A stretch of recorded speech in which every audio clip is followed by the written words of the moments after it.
Yeah, hi. Hey, what's up? No, I'm not talking to you.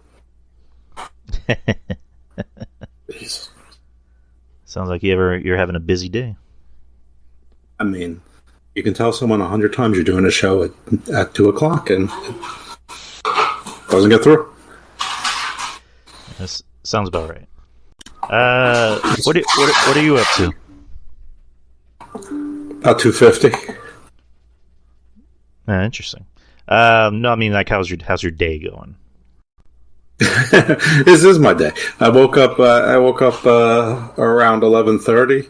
I didn't really sleep very well, so whenever I have insomnia, I go into the other room and I turn on YouTube and I watch MLW Fusion and NWA Power, and then no problem going to sleep then. Yeah, I woke up. I had a couple cups of coffee. I listened to Frank and Gus. I listened to a couple of regular podcasts.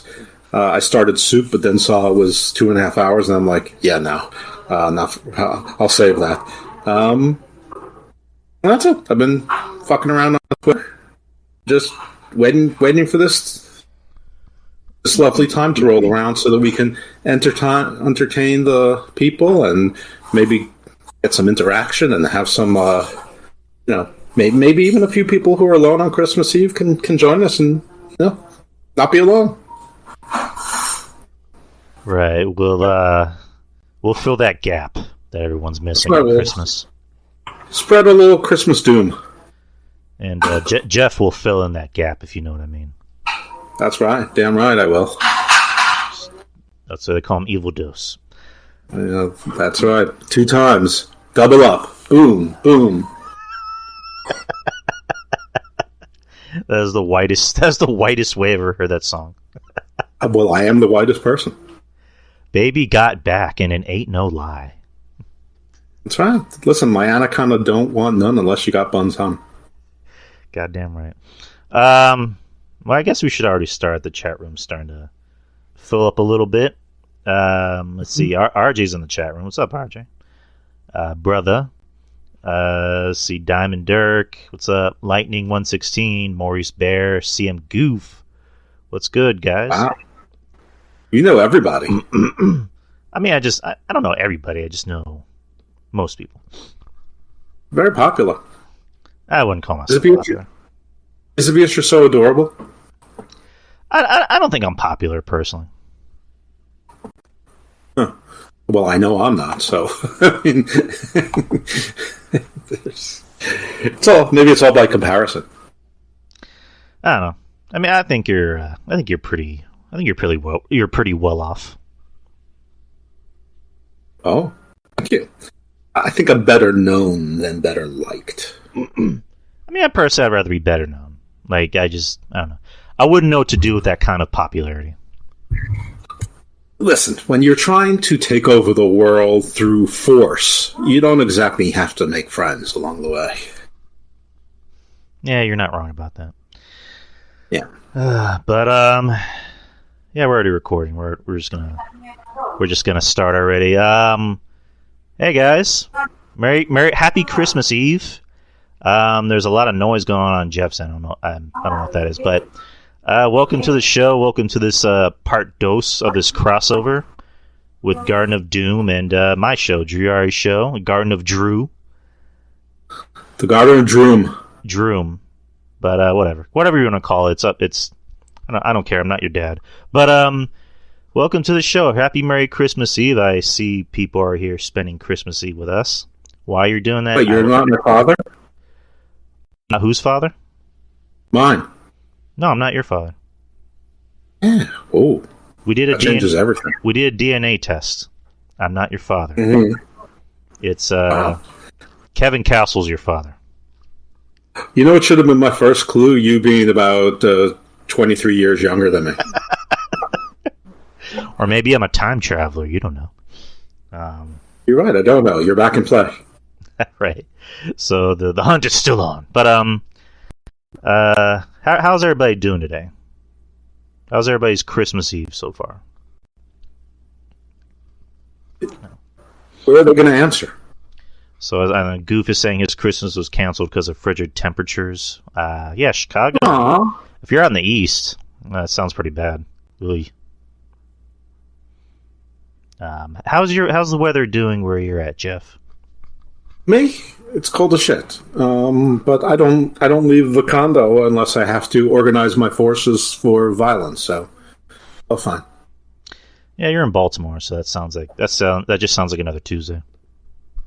Yeah, pretty much. Yeah, it was like 9 degrees yesterday, and my house is 2/3 Ecuadorian, and they don't, they're not used to this temperature. So they can't get over the temperature being in single digits. I'm like, we're inside, relax. Right. It's it's nowhere near as cold as say Baltimore or Chicago. I see RJ wants to jump in. Let me get him in real quick, but it's 14 right now, 14 degrees. In San Antonio, it was below the teens yesterday. And it's going to be cold all weekend, so it's Texas. Yeah. Texans can't handle that kind of cold.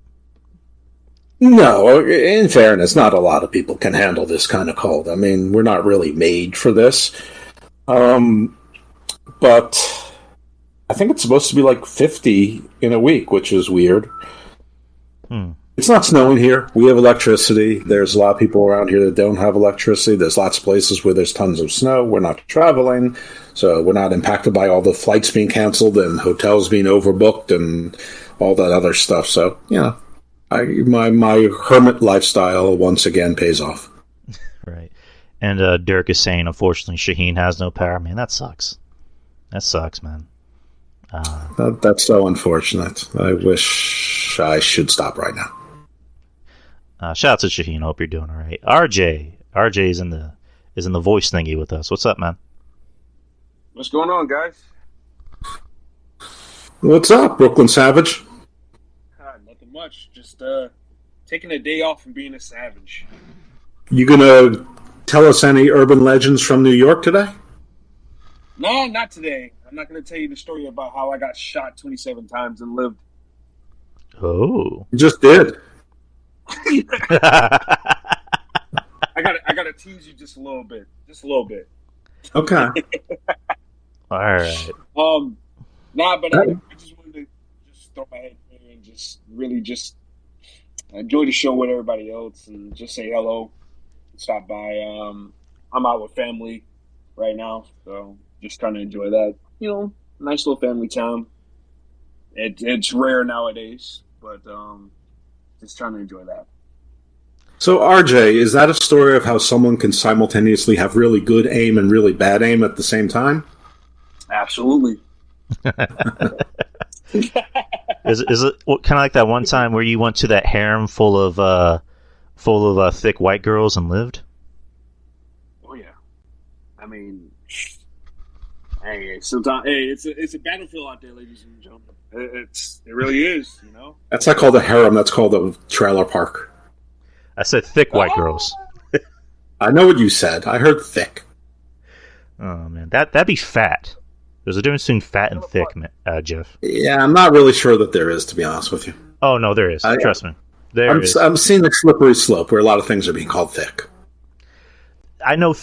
I'll give you points on that. Like, there are girls that will say, "I'm thick." I'm like, no, you're not. I see guys attributing thickness to fatness. Well, no, it's just like, if you like a fat girl, if you like fat girls, it's fine. I mean, that's okay. There's nothing wrong with that. No, not at all. I mean, there's more fat people in the world than hot people. I mean, but let's not try to make everyone's objectively sexy when they're just not. Yeah, but it's just like there is. But again, my point is, there's a difference between thick and fat. So there was. No, there is. There still is. Okay. All right. If you say so. Like Gigi Dolan's thick. She's not fat. She's a little buttery, but yeah, I would give you that. I mean, I would say that Nikita Lyons is sort of on the outside spectrum of thick. She's very much thick. Like, I don't know. Like Aiden Carter is the perfect degree of thickness. I'm trying to think of who's a good example of fat. Um, Oh God. Nia Jax. oh yeah, Nia Jax is fat. She's not thick. She's like she's the definition of girls that say I have curves. I'm like, bitch, you don't have curves. You have a road. Stop. Right. You're a pyramid. I've heard people say Dewdrop is thick. Dewdrop's fat. She's fat. Like she might be solid. She might like Tugboat was solid fat, but she's fat. She's not thick. And I actually think Dewdrop is very pretty, personally to me. But yeah, she's a big girl. Oh, you know who's a perfect example of a pretty girl who's not thick? She's still attractive, but she's on the fatter side. Willow Nightingale. Beautiful woman, great personality, but she's not thick. She's fat. She's a BBW. That's the best way to put it. So again, there's nothing wrong. Again, like Jeff says, nothing wrong if you like thick girls or fat girls. It's just, we're just giving our own, I guess, diagnosis of what we think which is which. So beauty's in the eye of the beholder. Exactly. Yeah. There you go. That can be the name. And by the way, a lot of people are sapiophiles, and it has nothing to do with the person's looks. It has to do with their mind, their personality, common interests. I mean, and that's all good. There you go. Exactly. That could be the name of today's show. Beauty is in the eye of the beholder. It could be, but the show has hardly started, so I wouldn't commit to a title yet. Well, this is a pre-show. We're trying to get everybody. We're trying to get everybody. How about got caught 27 times and lived? Yeah, so what happened was I walked on Herkimer Street. I turned my head like Ricky Starks, and the next thing you know, pop, pop, pop, pop. And, what were you shot with? I have no idea. Bird shot? It just, it pierced my body. Whatever hit me, it pierced my body, and I was able to walk away alive. Did they Adam pierce your body? I did not see any bald white men. There was not any white bald men present. Did you see the Young Bucks doing their gun hands? No. Did they point at you and go elite and just super kick you? Did that almost like take you out? No. He heard the leg flaps and he took evasive maneuvers. Do you think I would give those two tweaks any ounce of credit to try to take me out? Like, I wouldn't give those guys any type of credit. Hell, if I was a wrestler, I wouldn't sell for those guys. What about Arn Anderson? That's a different story. Arn Anderson gave me a spine buster, and I would sell that bad boy like I literally got shot. I need to correct something. Diamond Dirk, I did not give a shout out. Yeah, it was just me. But yeah, Arn, you don't want to fuck with Arn. Nah, not at all. Like Arn's a guy I can pretty much see myself respecting, like just flat out. So last year on our prediction show for Hammerlock Hangover, Steve predicted that Arn Anderson would continue to fall off things. And he's right. He fell off the face of the earth mostly. So there you go. He did. Right after Cody left. Yeah. So, yeah. Actually, you guys should check out when not to give a cheap plug, but when Hammerlock Hangover's end of year show, we recorded it Thursday night, Friday morning, and it should drop probably today. We reviewed our predictions last year, and I did pretty damn well. Steve, not so much, but he did okay. I did, but we also do our end of year awards and our predictions for this coming year. But among the predictions I got right, Fight Forever would not drop in 2022, and Braun Strowman would be a comeback story. Oh, you hit the nail on both. Yeah, lit Madamas. I also got some wrong. I said Gigi Dolan would enjoy some solo success, so maybe she did, just not on camera. with Nash Carter, lucky bastard. Lucky bastard. Good Lord, just lucky fool. But should we start with the main topic at hand, Jeff? Sure, man. I'm ready. I'm ready for you. All right. So, like the last show, if you guys were here, if you guys listened, I gave Jeff a homework assignment, which Mish was a part of. This time, Jeff was very eager to do another homework assignment. So what I did for him, the topic was urban legends. And we kind of mixed it up a little bit.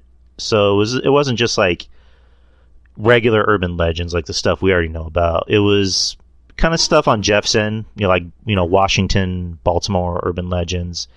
And he asked me to do Texas, which Texas kind of, it doesn't really have that many interesting urban legends. It kind of just has the same as everybody else, like, the woman in white, for example, just kind of the same shit that I was already giving him. So Jeff did his homework, I'm assuming, and we're going to start. So would you happen to have the topics?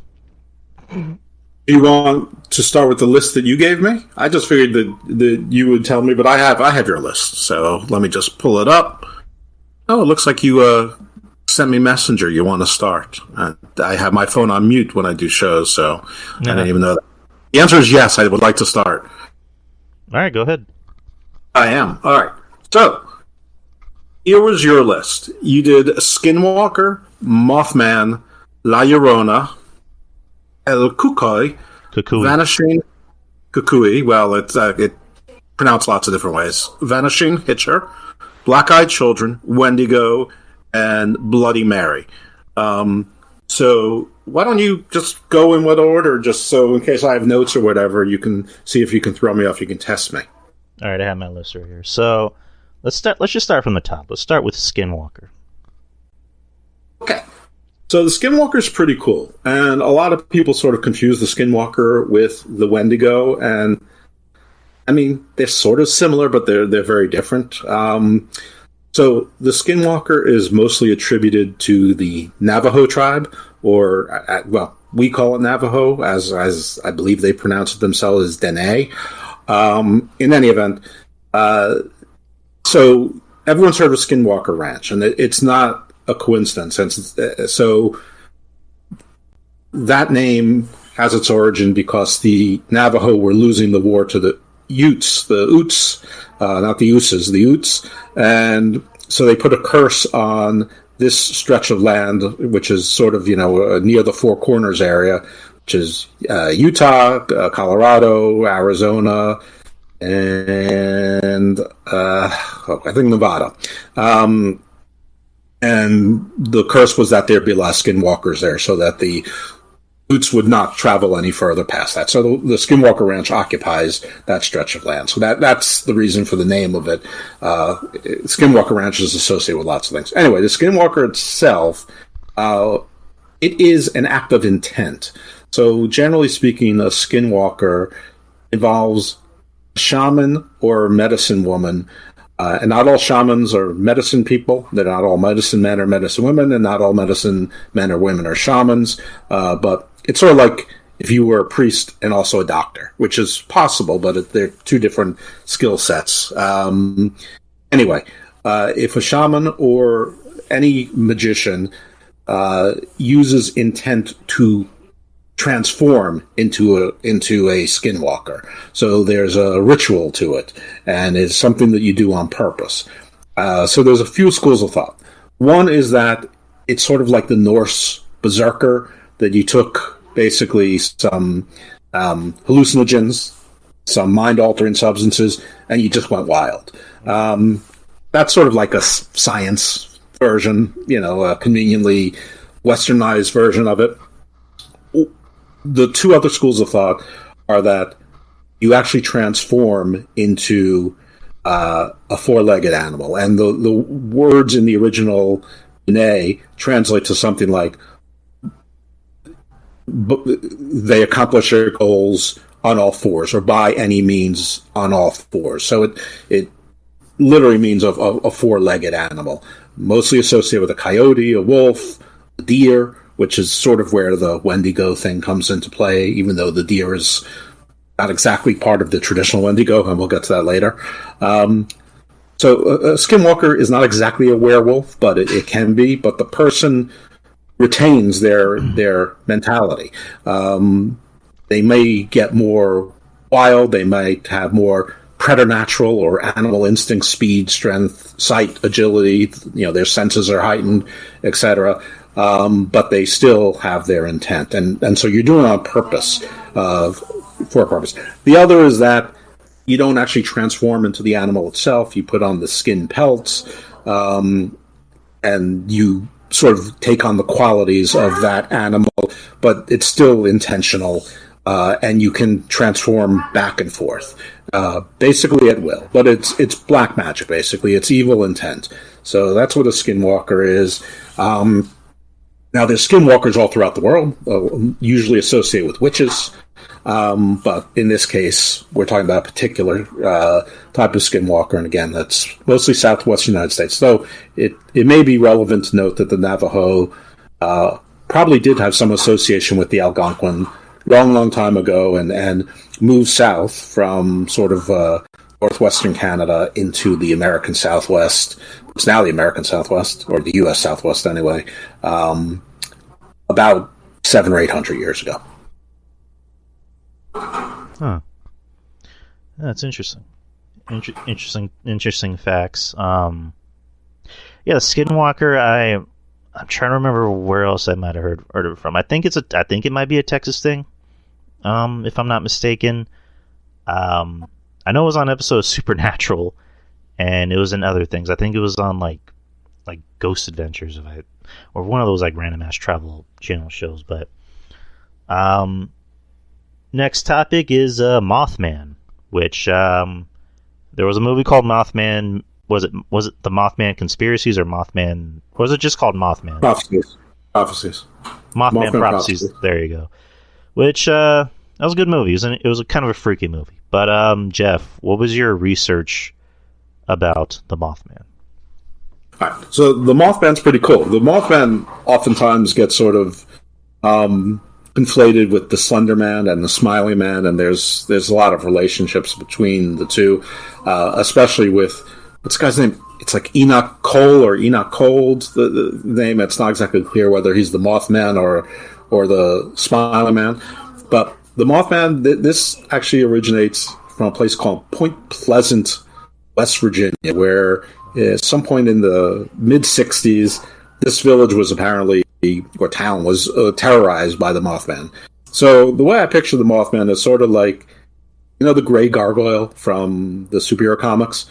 Like it's sort of like the gray gargoyle with like almost like owl-like features, big eyes that reflect in the light, orangish red. Some people say that they're always red, wide-eyed, wings, and because of that sort of owlish face appearance with the wings, they call it the Mothman, but gray. The legs are supposed to be, very muscular, which is where I get the sort of gray gargoyle part, but nothing about the upper body being unusual. And the Mothman apparently is often associated with extraterrestrial, that it may be involved in abductions, communications. It's sort of weird, but it's sort of like the emissary, but the malevolent emissary in most cases of what might be a UFO, maybe intradimensional,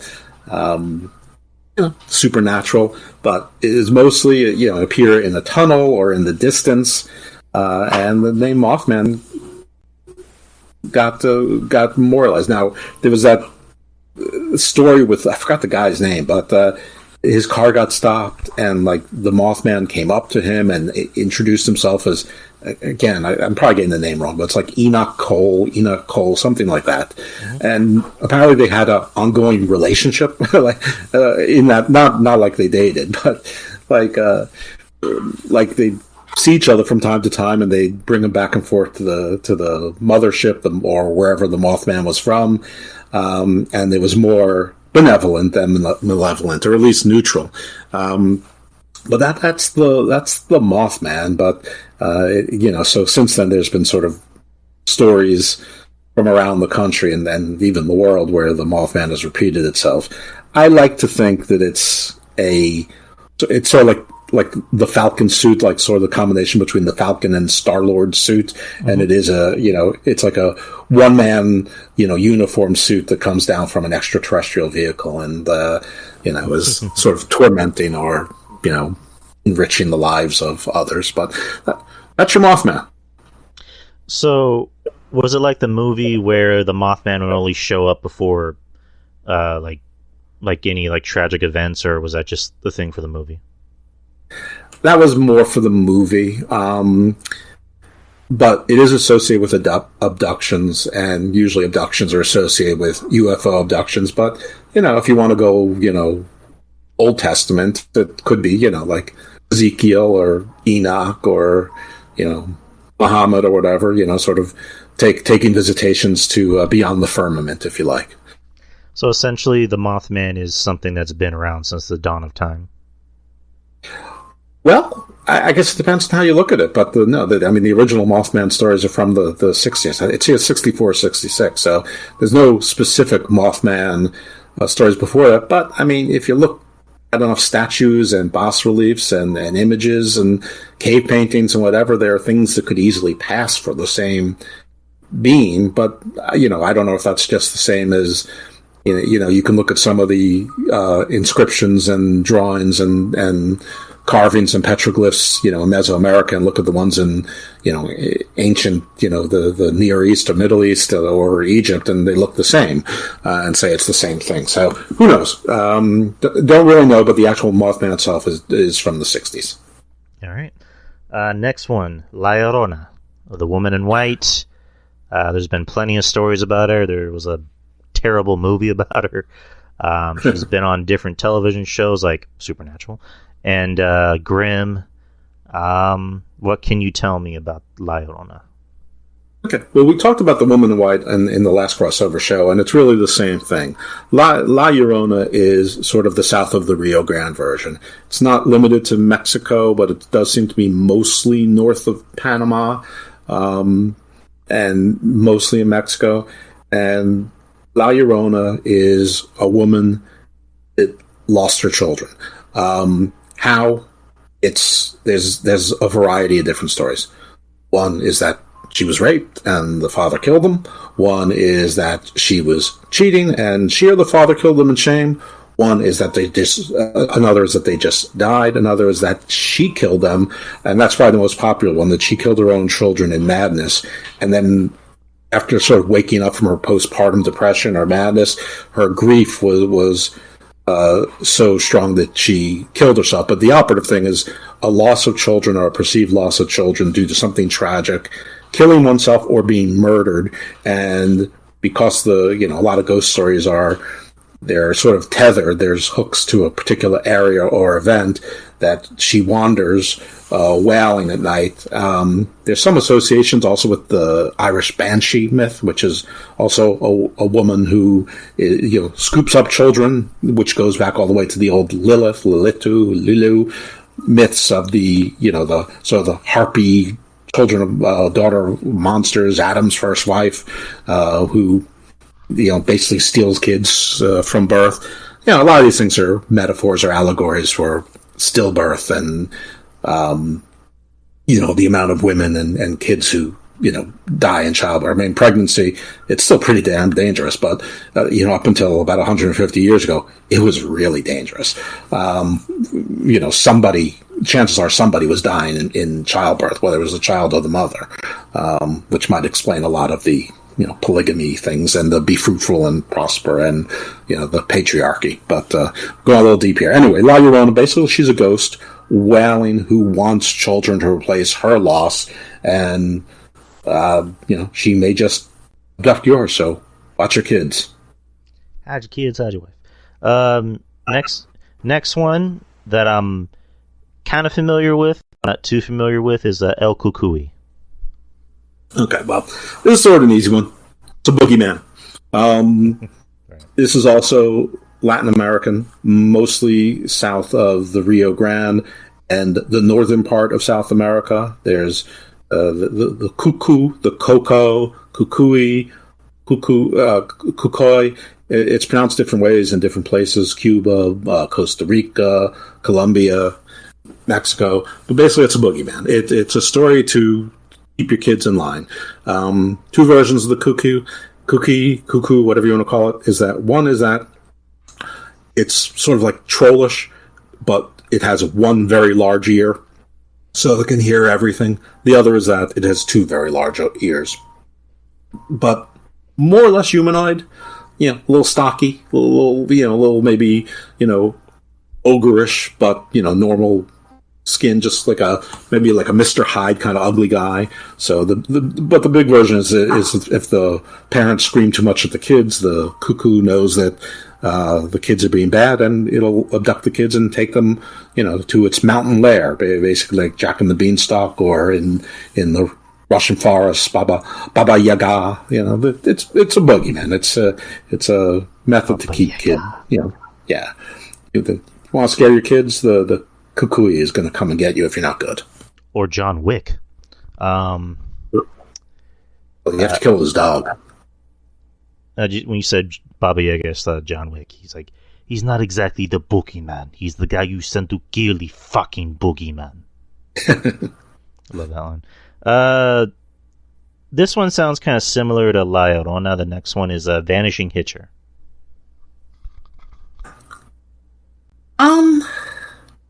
Similar. Yes. The interesting thing is that, I looked into more urban legends than the ones you gave me, and unfortunately, most of them are just ghost stories. Like the same ghost stories that people were telling us when I went to camp around the campfire. I mean, they're updated, they're different versions a little bit, but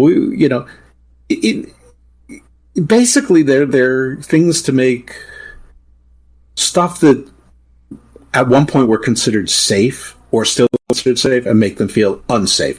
So like the call from inside the house, scream, and, a stranger calls, was basically to make parents afraid and babysitters afraid, something that is perfectly normal, and all of a sudden you put this element of danger in it. So, I mean, most of the audience is probably too young for this, but hitchhiking was big. Hitchhiking was big, basically from the 50s into the 80s, and then there were all sorts of myths about, one, the hitchhiker is a killer. Two, the hitchhiker is the victim of crime. And The Vanishing Hitcher is a story of that you're driving on usually it's a country road or a suburban road. You pick up a hitchhiker, and it's usually a young woman, and she says, my car broke down. I need help. I need to get to my parents' house. Can you take me there? And so then you take them there, and you look in your rearview mirror, and there's nobody there. And in some of the stories, you actually go to the house, and you knock on the door, and you go, hey, I'm sorry, I brought your daughter back, but she left the car. Did she get in? Did I just miss her come in, or did she come in through the back door? And usually one of the parents will yell at them, and then the other parent will come and say, walk with me. And you'll be like, what's up? And, let's just say it's the dad. And the father says, once every 6 or 7 months, somebody shows up and says the same thing. I don't know who you picked up, but it wasn't my daughter. My daughter died 6 years ago in a car accident. Dun, dun, dun. Exactly. So it's a ghost trying to get home, but of course the ghost can never quite get home. Yeah, like I mentioned, there's been different stories. I keep coming back to Supernatural, sorry. But, I know in, the first episode, they did kind of like a mixture of, the Woman in White and the Vanishing Hitcher, where, they blended both stories of the woman wanting to seduce a man that's already in a relationship, and they end up going back to the house, and then she just vanishes, and then she kills him, which is, again... And then, there's another show on, I'm forgetting the channel. I think it was Travel Channel. It was Paranormal Experience, where, they talked about the Woman in White and, stuff like that. So, I know my brother-in-law, Betty's brother, he, not to give too much away because it's his story, but, he's had experiences in the past. And, really? Yeah, the stories he tells me, there's one particular story I don't want to get too much into, but the hairs on my arm were standing up.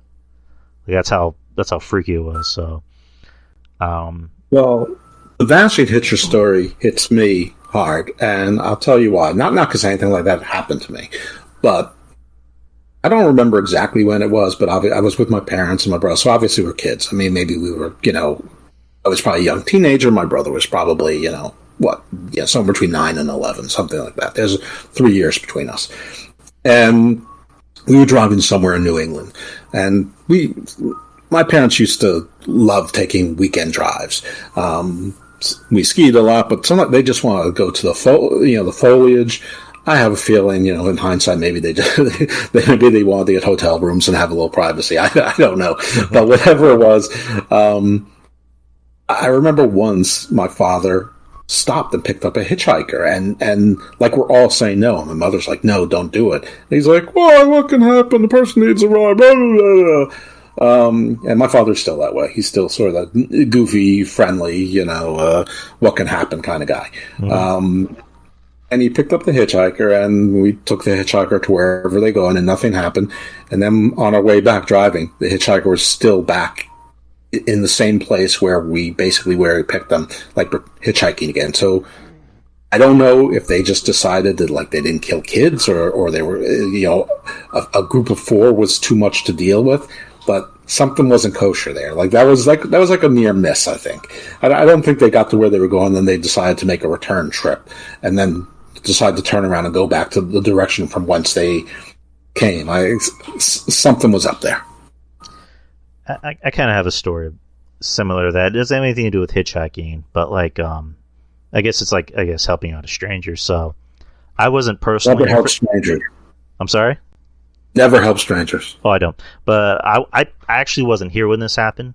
Me and Betty this was back in 2017, and this is when we were in Universal Studios for the first time in 2017. And her sister was here by herself, just watching the house. And she was saying that, she just hears this loud, I can't do it obviously, but this loud knock on our sliding glass window that goes to the backyard. And what the hell? There's this woman outside, and she's wet, and she has really long hair and it's covering her face. And what the fuck is that noise? Is what the fuck is this noise part of the story, or do you actually hear a noise? I hear a really loud noise after I hit the microphone. I'm hearing this really loud noise. I don't know what that is, but sorry. Let me try to tell the story. So this girl is outside, and she pounds on the glass window, and like I said, she's soaking wet, and they bring her. She brings her inside, and the whole time she's saying, "I can't go back. I can't go back." And my sister-in-law is trying to help her. Are you okay? Do you need me to call the cops or anything? And she just very quietly gets up and leaves and just walks away. And a few days later, we found out that girl was killed a house away from us. And it's one of those things of was she already dead? Did they just see a ghost? Or I don't know. It was a freaky story when I heard it. But that is freaky. Before we go on, there's a few people listening in. I mean, if any of them have their own little ghost stories, raise your hands, and if you have something you want to say, we can hear from you too. And I mean, as far as I'm concerned, that's an open invitation. But I don't know if you do, if you don't. Yeah, guys. If you guys have any paranormal experiences or just anything that was just out of the ordinary, please, say it. Tell us. This is the right forum to talk about that kind of stuff. I will tell you a ghost story which is absolutely 100% true. And this actually occurred in mine, but it's spooky, but nothing bad happened. So I think probably most of your audience knows that, I'm 54. I've got 2 kids. The kids are, they're both, basically adults at this point. They also probably know I'm divorced. So this story goes back to probably 2002, 2001. And this is when my youngest was still in a crib. And, we had baby monitors, and I guess people still do have baby monitors. And, they work pretty well, and every now and then they catch static from something else. And, that's just normal. It. Every now and then you hear, whatever, something like that. So one night I'm having a dream about my grandfather, and my grandfather died, I don't know, 84 or something like that. And my grandmother was still alive at the time. This is my maternal grandparents, and my one child at the time, knew my grandmother. I mean, a little bit. She was Gigi for great grandma, and she died when he was about 4. So, he knew her but didn't know her. He's 1.5, 2 years old. What does he know? Who knows? But the point is, it was enough time that we never spoke about my grandfather. He didn't know what we called my grandfather. I didn't call my grandfather Grandpa, and we called him Poppy. And I never mentioned that. I mean, it just wasn't something that came up because the man had been dead for 18 years. And if it ever came up, it was probably when he was an infant and, couldn't process words and shit like that. Anyway, so I had that dream, and then I hear the stat go crazy. And this was not part of the dream. Because my now ex-wife woke up, I woke up, and we hear Jake talking. And that's his name. And, he's obviously over 1. He's between 1 and 2. So talking is, a little bit of babble, but there's words there.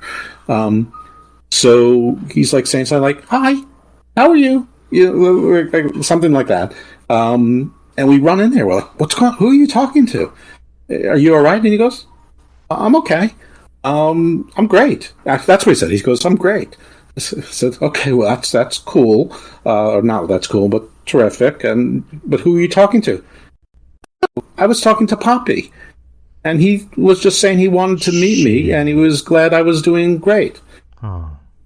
And that was really fucking weird. And so my ex-wife, her name is Penny, she looked at me, she goes, "Were you talking about your grandfather with Jake?" I'm like, "No." And she had never met my grandfather either. I'm like, I don't really talk about family. I'm not that sort. Surprise, surprise.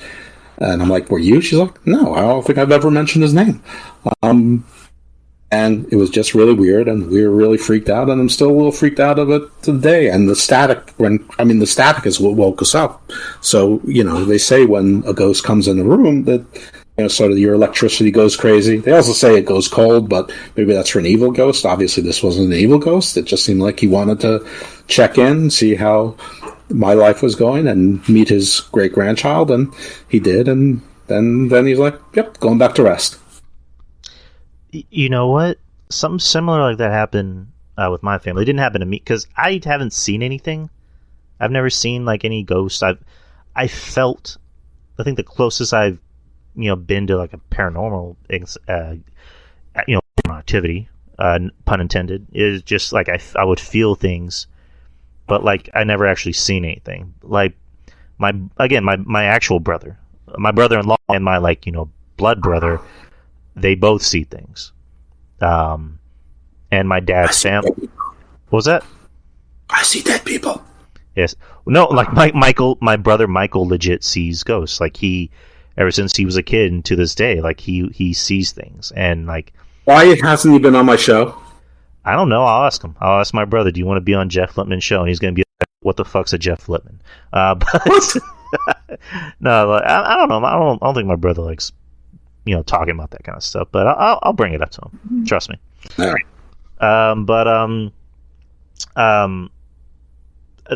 remember one time my mom told a story where she says one of my brother's, I guess his girlfriend at the time, when Michael was walking down, to his car, she noticed that there was an old man right behind my brother with his hand on his shoulder, and he was smiling. And she's the only one that saw it, and she brought it up to my brother, and she's like, "Who's that old man behind you?" And he was like, "What old man?" And I guess she saw a picture of my grandfather, my dad's dad, who died even before my brother was born. My brother was born in '84, so he died before that. And she saw a picture and was like, "That's the old man I saw." And he's like, "That's my granddad. He's been dead for a long time." And so it's pretty nuts. But it wasn't, again, like you. It wasn't a thing of he just, he didn't want to come out to haunt people. He just came down to check on people, to check on my brother and my dad. There's a lot of belief that the first religions were ancestor worship, so this is nothing new. Goof has a story. So he says, "Before we took the carpet out of my living room in my childhood home, I always used to hear footsteps, like someone was walking towards the front of the room, or the occasional loud bang like someone who had dropped something heavy on the floor. Even when I was the only one home or nobody was up and about. Fast forward a few years ago, we removed the carpet from the living room, leaving just the hardwood floor. It hasn't happened since. That's just my dumb ghost story. I mean, any ghost story is a ghost story, Goof. So just, yeah. I mean, as cliche as it sounds, you had a haunted carpet. Like anything could always like have some attachment to it, whether it be carpet, it could be a couch, it could be a mattress. You know, anything has an attachment to it. So that's right. The interesting thing about Goof is he would rather type out all those paragraphs instead of just raise his hand and tell the story himself. Right. I mean, he told the story, so. But again, anyone has a story, let us know. Next topic. Next on my topic is black-eyed children. All right. Black-eyed children are a little bit weird, but they're okay. So, I mean, this is the standard black-eyed children. You get approached by two kids someplace where you shouldn't see two kids alone. You're sort of concerned for their welfare, and you're looking around for helping and trying to help them, trying to give them shelter, hot chocolate, whatever you're trying to do. And then you turn around, and their eyes are completely black. And, you know, they're sort of looking at you. Well, I mean, the expression on their face, just picture the expression like from Smile, you know, similar to that, you know, nothing earnest in it, just a little malevolent, maybe not complete Joker smile, but the eyes are completely black and you know, and that's usually a portend of something, terrible happening, but it mostly is just to scare the shit out of you, because in the story, obviously, there's a teller, and the teller usually escapes. I haven't heard too many stories on black-eyed children. I know there's a short horror film I was watching about black-eyed children, and I'm trying to think of, there was a movie called Village of the Damned, but that really didn't have anything to do with black-eyed children. But yeah, that's all the same. Children of the Corn, black-eyed children. It ranges from whether it's a possession, whether they were a demonic spirit all along. Everything gets associated with aliens as well. Aliens and demons. I mean, you know, it's all part of the same spectrum. But yeah, and there are cases where people say that unsolved murders is, you know, that they were kids seen wandering there, but I mean, every time the story is told, obviously, it's somebody survived it. And again, usually it's in a suburban area, not urban, which is disappointing because this is supposed to be urban legends. But I was disappointed to find how few of the urban legends were actually urban. Right. Next is Wendigo. Most I know about Wendigo is it's a Native American myth about. Well, Jeff's going to explain. He did his homework. So, Jeff, tell the people what you know.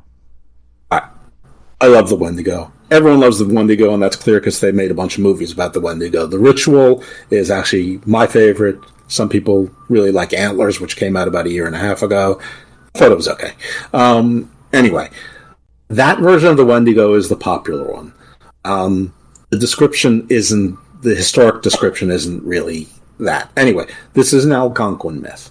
The Algonquins were one of the most successful cultures, and I say culture, not tribe, because there were several, I mean, probably dozens of tribes within the Algonquin family. So the Algonquins were from basically north central Canada through the Great Lakes on both sides of what's now Canada and the United States, down into the plains like Illinois, Minnesota, and all the way to northeastern Canada, and down the eastern seaboard of the U.S., probably as far as my neck of the woods. So, like, the Iroquois nation had Algonquin longhouses. So there's lots of different versions of the Wendigo as people diverged and separated, and then dialects and cultures and myths became differentiated. But there is one commonality, and the commonality is that a hunter or a group of hunters went somewhere where it was very cold. Remember, part of this is a lot of this land is near or above the Arctic Circle. They got trapped or stuck, couldn't find any food. They held up to keep warm or whatever.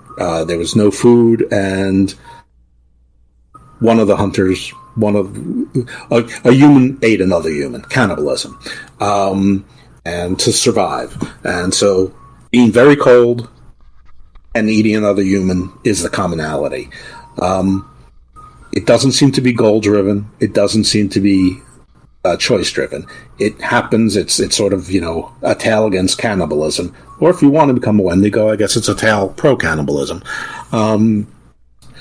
The most common version of the Wendigo, looks-wise, is basically a man that's very emaciated, ashen gray skin. Oh, one thing about the Skinwalker I forgot to say is remind me of ways to kill Wendigo and ways to kill Skinwalker after this. So I don't want to jump all over the place. I mean, I heard for a Wendigo fireworks, not fireworks, but fire does work. That's what I meant. No, yeah. There's a lot of similarities between the Wendigo death and what you would consider a vampire or a zombie. The original Wendigo probably looks a lot like some of the vampires, except the teeth aren't really canines, I guess, to the extent that humans have canines. I mean, the teeth are all very elongated because it's basically the skin is taut back, is so taut that you have no gum line, so your teeth look really long. In some versions, it's not someone that's skeletal. It's actually that the bones are on the outside. They're that gaunt. But kind of look like you might think of like a vampire. Or if I don't know if anybody watched the show Britannica on Epix, but sort of like the Druid. I sort of picture him. Or sort of like the vampires in the Strain, like the regular vampires. But it's basically a revenant. It's a zombie. It doesn't maintain much humanity. It just has a never-ending craving of food. It smells of death. It smells of death and sewage. I mean, rotting sewage. I picture a sewer, and I don't know if anyone's ever had an open wound and they made the mistake of smelling it, that sewage and that smell, basically rotting flesh, death, decay. The smell follows you, and it's a mimic. So it can make noises, but it can also deceive you with the noises. So if it sounds like it's close, it's probably far away. But if it sounds like it's close, it's too late. It's right behind you. And in some versions of the story, no matter how much it eats, it grows to that size so that it's always hungry. So if it eats 3 people, it grows 3 people size, but it's still hungry because it needs more. In some versions, the limbs get elongated, but there's always claws and talons, or even animal-like feet. But it's preternaturally strong. It's actually supernaturally fast and strong, sort of like a vampire in that, very fast, very savage. Only the greatest of warriors even stands a chance against a Wendigo. A Wendigo can be killed in 2 ways, basically. Basically, complete dismemberment, the vicious, bloodletting, and you can't stop with just cutting off its legs. There's actually a story where a warrior cut off the Wendigo's legs, and everyone thought it was dead, and they went back a few days later, and the Wendigo's still alive, sucking its own bone marrow out of its legs, laughing at the warriors for failing, and then, of course, they finished the job. But, yeah. Cutting out its cold, icy heart is one version of killing it, or cutting off its head, sort of like zombie or vampire. And then it is either necessary or strongly advise it, either way you think you killed the Wendigo, to burn it in fire, and that will get rid of the Wendigo. Now, over time, the Wendigo has taken on some other shapes, having the stag's head or the stag's antlers and skulls head. That's not in the original version, but it's been so popular that why not? I personally like it better because it's scary as fuck, and it's creepy, and antlers are scary, and but that was probably Americanized, Europeanized, Anglicized, whatever you want to call it, because a lot of your Celtic, Norse, Germanic, sort of pagan rituals involved antlers and horns and things like that. So that was probably, it's probably some form of cultural appropriation, but it still looks cool. But anyway, it doesn't change the properties of the Wendigo. So that's how you kill. The Skinwalker can be killed in very much the same way, except the key is white ash. So white ash from fire to cover you. It's almost like a silver bullet for a werewolf. You can put it on a bullet, you can put on a knife, a spear, arrows, but it's got to go through the heart or through the brain, or again, dismemberment. But the white ash is the key to killing it. Anything else, it'll heal, just like the Wendigo. Anything else, it'll probably heal.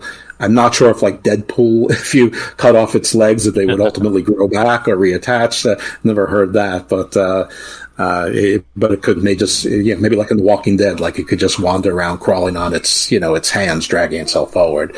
That much I'm not sure about. I didn't encounter a story or a tale with reassemblage. The Skinwalker will reassemble. So the Skinwalker, since it's magic, as opposed to a curse, will reassemble. The cursed, not necessarily. And last on my list is Bloody Mary. Okay, so Bloody Mary is basically the movie Candyman. Bloody Mary, two versions of Bloody Mary. One, a woman that was brutally murdered. Two, a witch that was burned, at the stake. Either way, very violent, and they're really mad about it. So if you say Bloody Mary into a mirror 3 times, she will appear behind you and A, either kill you viciously, or B, kill you the way that she was killed. Either way, not a good combination. But basically, she's a woman version of Candyman, which, so Candyman is an adaptation sort of the Bloody Mary story, but that's Bloody Mary, and it's, I don't know. I mean, I haven't looked in the mirror in a while and said Bloody Mary 3 times, so, maybe somebody should try it. Maybe CM fucking Goof should try it in that, where he finds that carpet and see what happens. But yeah, that's Bloody Mary. Probably a witch. I'm going to go with the witch version. I don't fuck with that. I mean, it's one of those things of just like, yeah, maybe it's just, a tale of, maybe kids trying to scare each other, but it's just like, you know what? I'm not gonna take that fucking chance. Same thing with Candyman. I know Candyman is just a movie, and it's also one of my favorite horror movies. One of my top 5 favorite horror movies. I'm not gonna take that chance of looking in the mirror and saying it 5 times. I'm good on that. The Candyman's a real urban legend, based a little bit on truth, but it's not really. The Candyman originally was the fear of, someone poisoning or putting, razor blades or things in Halloween candy. And, everyone says, oh, that happened, 2 towns over. And apparently it hasn't happened, but it did happen with Tylenol. Like the Tylenol poisoner, basically was stealing from the Candyman urban legend. And that's why you have those safety caps, and then that annoying aluminum plastic double seal that you have to basically cut through to get to your aspirin. All right, that's pretty much everything from my list. Did you have anything? Growing up, I grew up in New York, not too far out of the city. My father worked in the city. That's Manhattan. In New York, you just call it the city, but that means Manhattan. Doesn't mean Brooklyn, doesn't mean Queens, doesn't mean Staten Island, doesn't mean the Bronx. It means Manhattan. That's the city in New York. That's New York. A little New Yorkese for those of you who are not from New York. And no matter where I am, if you say the city, it means New York City. You can say, "Are you going to the city?" I'm like, "Not going to New York." No, I mean, are you going downtown Baltimore? No. And say Baltimore. Don't say the city. The city is only one place. It's New York. Anyway, alligators in the sewer. There was this myth that there were alligators in sewers, that people would get these baby alligators as pets, and once they got a little bit too big, they couldn't care for them, and they flushed them down the toilet, and then you have these giant alligators, man-eating alligators, living in the sewers. Other variations with giant rats and things like that. I don't know that they ever actually found an alligator in any sewer, and if they did, it was usually just like a pet-sized one, and probably someone trying to see if they could make the story come true. However, in Florida, pythons are a real thing. Like, there's people to kill pythons because so many people get pythons as pets and then they can't handle them and they let them go in the wild or not quite the wild. And you've got these like 13 to 20 foot long Burmese pythons, running around who can easily crush a person to death. So pythons in Florida, that's a fact. I already talked about the Candyman. Of course, there's Jewish space lasers. Those are true. I control them. So watch out. I have all of you embedded in ships where I can target you. And then, of course, here in the Washington, D.C. area, there's a pizza place. We're in the basement. They traffic, stolen children without parents or families that ever make complaints for them. Huh. And in satanic rituals, they slay them and drink the blood so that people like the Clintons can live forever. I mean, so there's that. Yeah, the whole thing is just dumb as shit. Like, I saw that documentary that was on HBO. I forgot what it was called. I think it was called After the Storm or something. The Storm, and they talked about that, and it's just none of that shit is actually true. No, it's ridiculous. So the thing about the human trafficking is, like, there is human trafficking, and it's terrible. I mean, but it's usually people trying to get from one country to another. And yeah, sometimes they pay a lot, and sometimes the price that they pay for it is terrible, which includes prostitution or sort of forced labor. And sometimes it is technically children. But, like, I know in, like, Gen Y and Gen Z, like, pedophilia is, like, a giant issue, and it's a terrible issue. But pedophilia outside of the family or outside of, like, a circle of trust, like a teacher, a priest, a relative, is, like, extraordinarily rare. And let's just call them the QAnon folks or whatever, who were talking about all the human trafficking, they get the number 400,000 a year from a 2002 Department of Justice report that said up to 400,000 children went missing, go missing a year.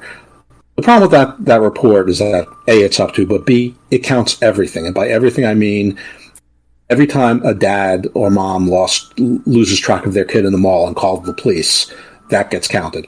Every time a teenager runs away from home for 2 or 3 hours and the police got called, that gets counted. Every time it's a runaway who just runs away and runs to LA or Vegas or whatever to try to pursue their dream or whatever, that gets counted. It's every time a parent who loses a custody battle abducts their child, every time you see an Amber Alert, that gets counted in that number. So, and some of it is just extrapolation. So, obviously it's not 400,000 toddlers, because otherwise you'd be hearing from, 800,000 parents and 2.4 million grandparents and family members and whatever it is. And, are they all being paid hush money to keep quiet about their kid being missing? So, I mean, just the math alone is absurd. But that's where that 400,000 number comes from. And, like, people point to it like it's a fact. And, it's worrisome. And it really diminishes when there's truly something that happens that's, awful, because that's awful enough. But, yeah, that's sort of the background there. But there might be something to, placental fluids and, platelets and stem cells and whatever. I mean, there may be some scientific basis that people actually doing, drinking that or imbibing it in mass is not. But I can't say it's never happened, just like there are people who use rhino powder to make them, good in bed and shit like that. But, that's one of the newer urban myths that exists and seems to have caught purchase with a significant percentage of people. Probably gonna say. So seems like that's it for our list. Did you have anything else to add to the topic? There's some cool ones. I think every city has one, sort of like Baltimore, where in Baltimore there's a statue. Well, it was called Black Aggie, and it was in Baltimore. Now it was actually with the Smithsonian for a while, and they lost track of it. But people know where it is now. It's actually on display. But it's sort of like the woman in Savannah. That's the statue that's waving at the ships. Like there's always like a ghost that it's almost like every city has their La Llorona, which is sort of captured in a statue, but the statue, can come to life, and it's so wicked that if you look at it, that you will lose children. That if you're anywhere near them and you're pregnant, you will miscarry. I mean, it's basically the same tale, just stuck in a statue. But in Baltimore, we have one called Black Aggie, and it was in the Druid Hill Cemetery, which is actually not far at all from where I live. It's really close to the Baltimore Zoo also, which is weird. But it's like I said, it's not there anymore. There's also a myth for a while that Jack the Ripper or Jack the Ripper's ghost came to Baltimore and became the Phantom of O'Donnell Heights, which is Baltimore has there's like a million neighborhoods in Baltimore, and like I'm not sure that anyone exactly knows where they start or where they stop. But he's called Spring-Heeled Jack in Baltimore, and dressed in all black, wicked and nasty, and a great leaper, sort of like Slender Man's a great leaper, but kill people, like a serial killer, but with like again supernatural powers. And he would whisper to people. He'd be under cars. Basically made of rubber, again, sort of like a lot like Slender Man, very dexterous, flexible, and he would whisper, "Come closer, my dear. Come closer, my dear."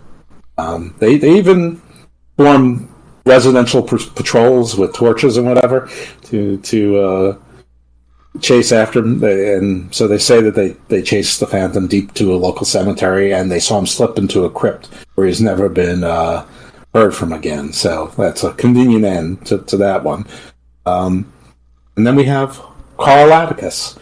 And this is a story about a movie that people saw in the early 70s in Baltimore in the Patterson Theater, which, by the way, is a historic theater which kept on closing down until something called the Creative Alliance purchased it recently to save it. And it's sort of, they have shows and shit like that. It's actually pretty cool.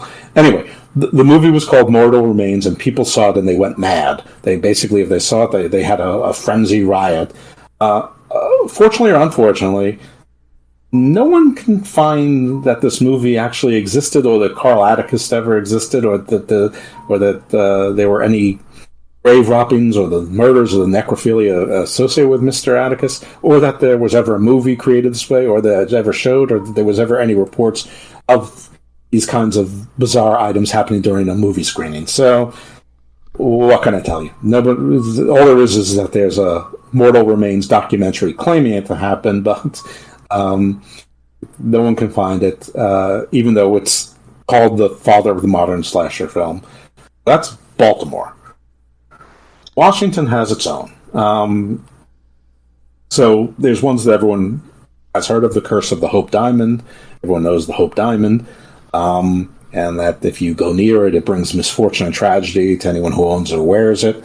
There's been numerous victims of the curse. It's the French finance minister, I think it's French, Nicolas Fouquet, the Turkish Sultan Abdul Hamid, and a French princess, de Lambille. I hope I'm pronouncing that right. Anyway, the Hope Diamond is so dangerous it's in the Smithsonian and people can still see it.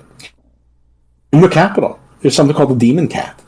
And apparently many members of Congress and their aides throughout the years have reported seeing this demon cat that haunts the Capitol building. It's just a cat, but with, always shining eyes, like it's always dark and light's reflected from it. It's in the basement tunnels of the Capitol. If anyone's been to the Capitol complex and in D.C., like, so much is connected by tunnels. It's crazy. Like all of the congressional buildings and the old executive office building, and there's probably tunnels that we don't even know about. but they're all connected by tunnels. It's a whole catacomb situation there, and apparently they brought in cats to kill rats, and one of them never left. And it's seen before presidential elections and tragedies, which goes on to the old story about presidents that were elected in the year 20, or every 20 years die. The Tippecanoe myth. So you had Tippecanoe and Harris too, and then you had Abraham Lincoln. There was another president that died. Reagan was shot in 80, but George Bush W, that is, obviously was elected in a 20-year increment, and he survived and still lives today. Right now, Joe Biden, well, we'll see. He's like 80 years old, but he's still alive as far as we know. The exorcism. This supposedly happened in Georgetown. So The Exorcist? The Exorcist. I'm sorry, the movie The Exorcist, yeah. Right. It was supposed to be a 14-year-old boy that was possessed by the devil, and this actually appeared on the front page of the Washington Post in 1949. We have our own version of the Three Sisters curse. This is sort of a template in a lot of myths really around the world, where three sisters or three women go after a brother or someone beloved. They drown in a river or a body of water, and they convert into islands so that other people are warned not to do that again. We have our own version. These are also Algonquin sisters, and this is in the Potomac River. So, being that I researched this, and I said earlier Algonquin maybe as far as my neck of the woods, duh. Obviously it is, because DC's about 50 miles south of me. They tried to rescue their brother. They failed, but they converted themselves they were converted into islands, because they wisely all cursed the spot before they could take their final breath. And you can hear a strange moaning heard from the Potomac, before the curse strikes. So if somebody doesn't heed their warnings, they could get killed on the rapids. You have the chamber under the ellipse. So there's that big circle area in D.C., sort of in the middle. There's like a small one in front of the White House, and then a larger one. I think it's right after. I think it's L'Enfant Circle. I'm not sure, but it's a circular part. They say behind the White House, but I think it's actually in the front. And it's sort of in between some of the other government buildings. It's said to be the center of Washington. The park is marked as the Meridian. It was called that in 1890. There's a plaque that says so. And there's a belief that there is a secret chamber under there, possibly built by the Illuminati and Templars and Masons, that holds jewels and treasures, including possibly the Treasure of Solomon, the Ark of the Covenant, the Holy Grail, and all sorts of other things. And then sort of related, but almost opposite, is the belief that, one, if you look at the design of DC on certain maps, the way they have it shaped out, it's weirdly shaped like the entire continental United States, which is odd because that wasn't the United States when DC was shaped. It was, before the Louisiana Purchase, and certainly before all the westward expansion, Manifest Destiny, whatever you want to call it.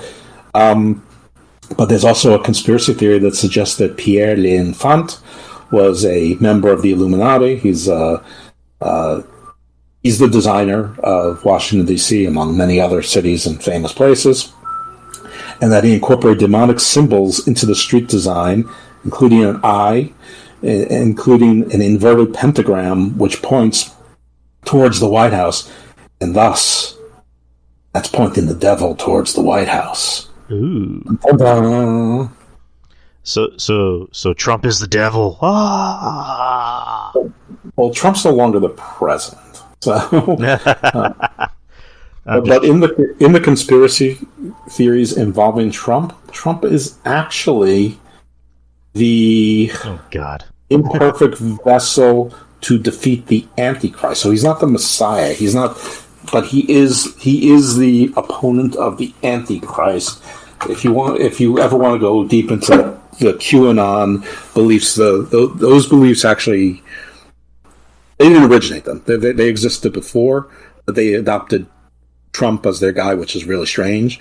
But yeah, there's a belief that when the Antichrist is among us, that there will be an anti-Antichrist, which is there to battle him, which will pave the way for the Messiah to come back.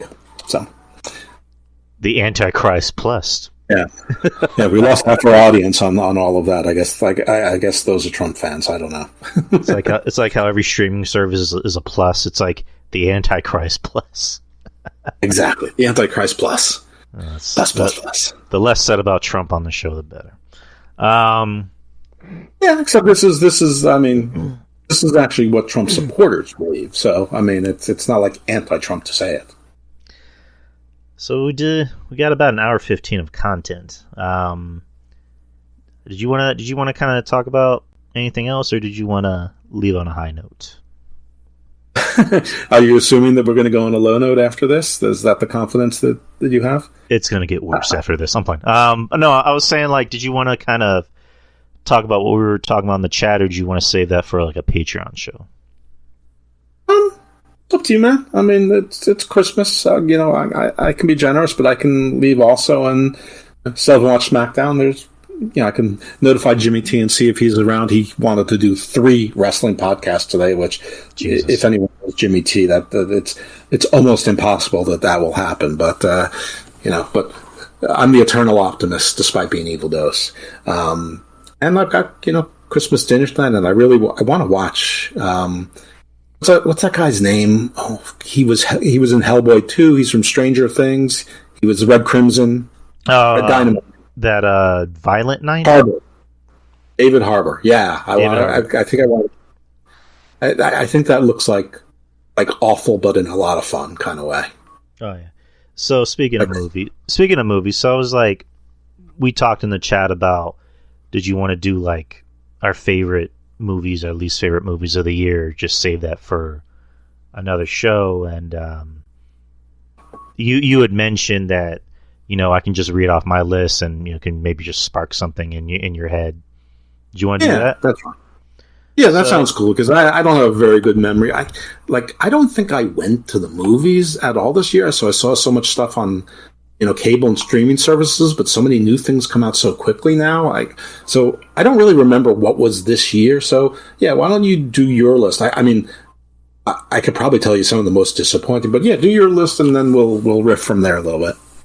So I have my top 10 favorite movies and my top 10 least favorite, and I say least favorite because there are movies that weren't particularly bad. They were just kind of a letdown for me. Like I didn't like them as much as I should. And then there were just movies that were just all around bad. Yeah. So I'm going to do my list, my top 10 favorite movies. I'll just start from 10, which happens to be X, which is, is the Roman numeral for 10. And I liked it. Jeff didn't like it. I usually am not a big fan of slashers, but I don't know, just something about this movie did it for me. I just thought it had a very authentic feel. The kills looked more legit and not like wacky over the top violence, so I enjoyed it. Another movie, Unbearable, the Unbearable Weight of Talent. Oh, Massive Talent, there you go. Which was Nick Cage playing Nick Cage. And I just thought it was a funny movie. There hasn't been too many great comedies in the past few years. And I just thought this was funny. I liked it. You had likable characters like Pedro Pascal, who's going to be in everything. He's going to be the Last of Us TV show, which I can't wait for that. So I like this. You have an idea. After you do 3, let me comment on those 3 movies, and then you can pick it up from there. All right. Another one was a movie that came out on Hulu. Matter of fact, I have 2 movies that came out on Hulu, which were my favorite movies of the year.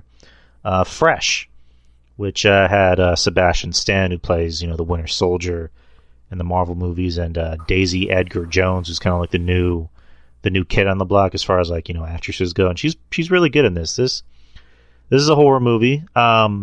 This is very much kind of like a feminist kind of horror movie, but not like as they say, woke horror movies. Like this is a movie about, a girl who goes on bad dates, and then she ends up running into Sebastian Stan at the grocery store of all places. And, as you can imagine, Sebastian Stan is very charming. He's very funny. He's polite. He's, a good looking dude. And then you find out he's kind of a psycho. So this is a movie I recommend. It's on Hulu if you have Hulu. So go out of your way to watch it. So that's 3. Oh, okay. Well, I don't have Hulu, so I can't really comment on Fresh. I didn't see it. And probably the next movie will be the same. X, I didn't like it. I didn't hate it.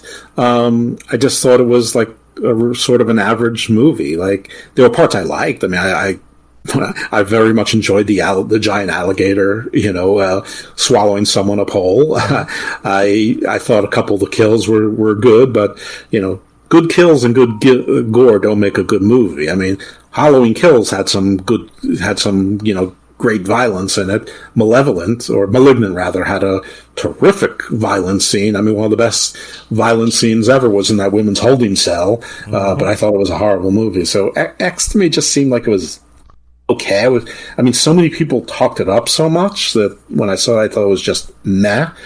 But on the Nicolas Cage movie, I liked it. It was fun. I mean, it was a little bit goofy, but it was fun. It was a fun little movie, and it was different. So it was charming in its own way, and Nicolas Cage was funny, and he's sort of spoofing his own real life situation, which I thought was fun. So yeah, I like that movie. I would recommend it. So after Fresh, I'm at number 7, The Batman, which I've told you, I've told everybody, and the first hour and a half of that movie, the first hour 40 was perfect. After that is when it started to kind of go off the rails for me. Not necessarily a bad way, but it's just like the whole movie was predicated on this is a Batman movie, meets Seven. And that, that I love that. It's a detective movie set in the world of Seven. And then that last half act just seemed like the studio going, well, we need a spectacle. Because, kids are going to watch this, and this is a comic book movie. So that last act, I think, really defeated the purpose of the movie. And it just felt like I was watching 2 different movies. And whenever I feel like I'm watching 2 different movies, that's usually not a good thing. Well, for me anyways. But The Batman, that's my number 7. Number 6 was still a movie. It was a special on Disney+. It was Werewolf by Night. It's a Marvel short. It's something I didn't think it was going to be a movie. I thought it was going to be a series, but it ended up being a short movie, like 48 minutes, 50 something minutes, and I really liked this a lot. I thought it was really good. It's about a very obscure character from like the 1950s, 1960s, and nobody's really ever heard of this character unless you're like a hardcore comic book reader. And I really enjoyed this. I liked it. It gave you that, 1940s, 1950s Universal movie monster feel. And, it was gory. I think for a Disney Plus, Marvel thing, it was gory. And then come to find out they were able to be gory because it was black and white. So you're able to like block out the blood. And it was just it was just something that was enjoyable. I think it was enjoyable for everyone to watch because, it wasn't connected to anything. It was its own thing. It was standalone. So I think that's what made you enjoy it more because it felt unique. It felt like it was in its own world. So, and then Man Thing was just gorgeous. I want to see more Man Thing. So that was my number 6. I don't know if you want to comment on that. I too liked Werewolf by Night. I wouldn't call it a movie. It could have been a little bit longer, a little bit more fleshed out, but I think that because the characters aren't well known, I think they decided that they made a conscious choice, but it was a very nice homage to the old Universal movies. It had the right level of campiness and comedy, well acted. I love. I agree with you. I liked the level of gore. I liked because it was black and white. It wasn't really gory. It was. You knew what was happening, but it really wasn't gory. There was a great kill scene with the Man Thing, but it was good. It's an hour, not even an hour to watch, so it's certainly worth it. And it's a little comedy, it's a little horror, it's a little superhero, a lot of familiar faces in it. The British woman that was in the Nevers is in it, and she's good. And I hope to see them again in sort of the Marvel, the Dark Universe, when they sort of bring back Ghost Rider and incorporate Moon Knight and Blade and some of the others into the universe, either directly or in an ancillary way. But it was cool. What was the first movie that you said? Oh, The Batman. Okay. I feel a little bit like Drew, but maybe for different parts. I agree that the first 45 minutes to an hour was near perfect. And I went into this movie not really wanting to like it, and I really liked the first 45 minutes to an hour. It sort of went off the rails for me from then, but not consistently. Like, it was up and down. And I do feel like you, Drew, that I watched more than one movie, but I'm not even sure it was two movies. And it just repeated The Dark Knight. It was, Fight Club. It was there was the whole global warming thing where it was the city walls because the city was underwater. All these Joker, all these agents of chaos just coming out of the woodwork answered his call. I mean, it just couldn't decide what it wanted to be, and like it could have ended like 4 times, and it should have, and it didn't. Batman's a dick. I mean, he's a shit to Alfred. He's a shit to Commissioner Gordon. He's a shit to Catwoman. He's a shit to everyone. And he's a really bad detective. And it was funny as shit when they pointed it out when the Penguin pointed out to them. You're supposed to be the 2 greatest detectives in the world. You're idiots. And Penguin basically said, I like that scene. I mean, it was great, but it just pointed out. I mean, he's so smart with everything, but he just missed the obvious. I don't know. I didn't like how the Riddler was just a nerd. I didn't like how he looked like someone who I knew in real life, who basically was someone who was pretending to be something they weren't and turned out to be a low key criminal, federal felon at this point. So that was maybe a bad association for me. But I was disappointed in it, but I see why people liked it. But I think that people invested too much that they had to like it because they thought so much of it. But I don't know. I think it was a largely forgettable movie. I mean, when people tell me that the score is terrific as the first thing you tell me about a movie, I'm out. I mean, music's great, but music is supplemental. It's not the first thing you tell me. So anyway, it wasn't awful, but it was. I mean, it needed to be 45 minutes shorter, but also it needed to decide if it wanted to be The Dark Knight or a detective movie. I would have preferred a detective movie rather than, sort of a chaos movie. Right. My number 5 is a dark horse movie for a movie of the year, or a horror movie of the year actually, is Barbarian, which I just remember.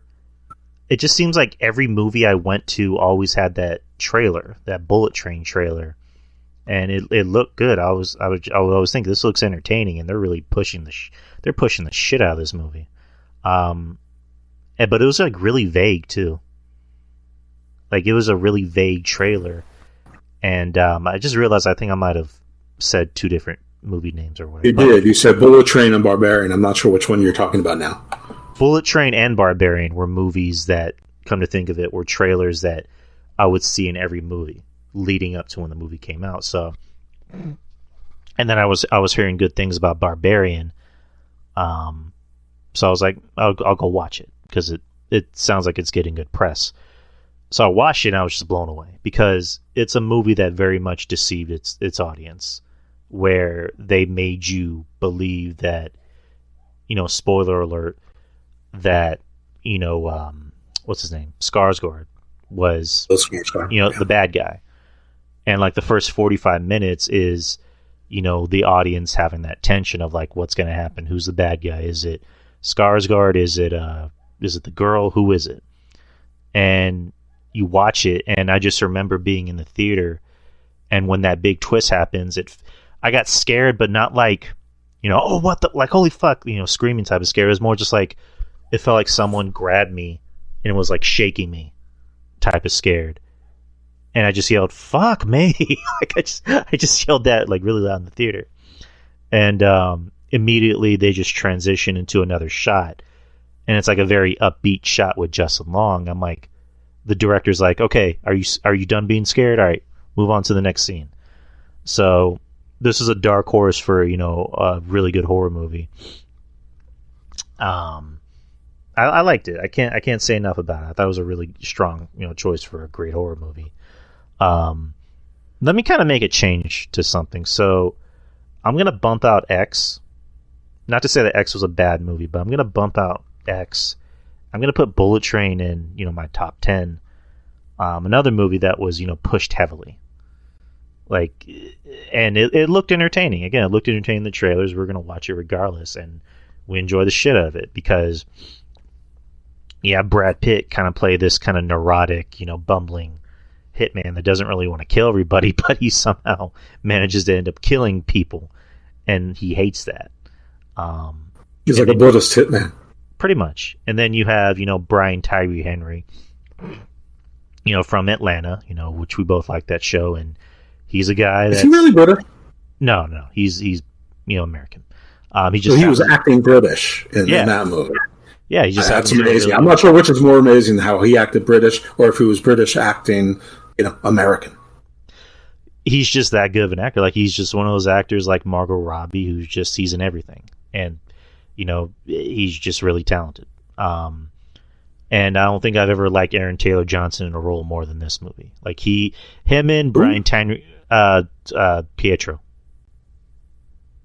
Oh, yeah. He was the partner. Tangerine. To, Brian. Tangerine. Right. Tangerine and Lemon, right. Like, they have really good chemistry in the movie, and I want to see a spinoff of them. Like, that's how much I really like them in this role. And everybody else did great.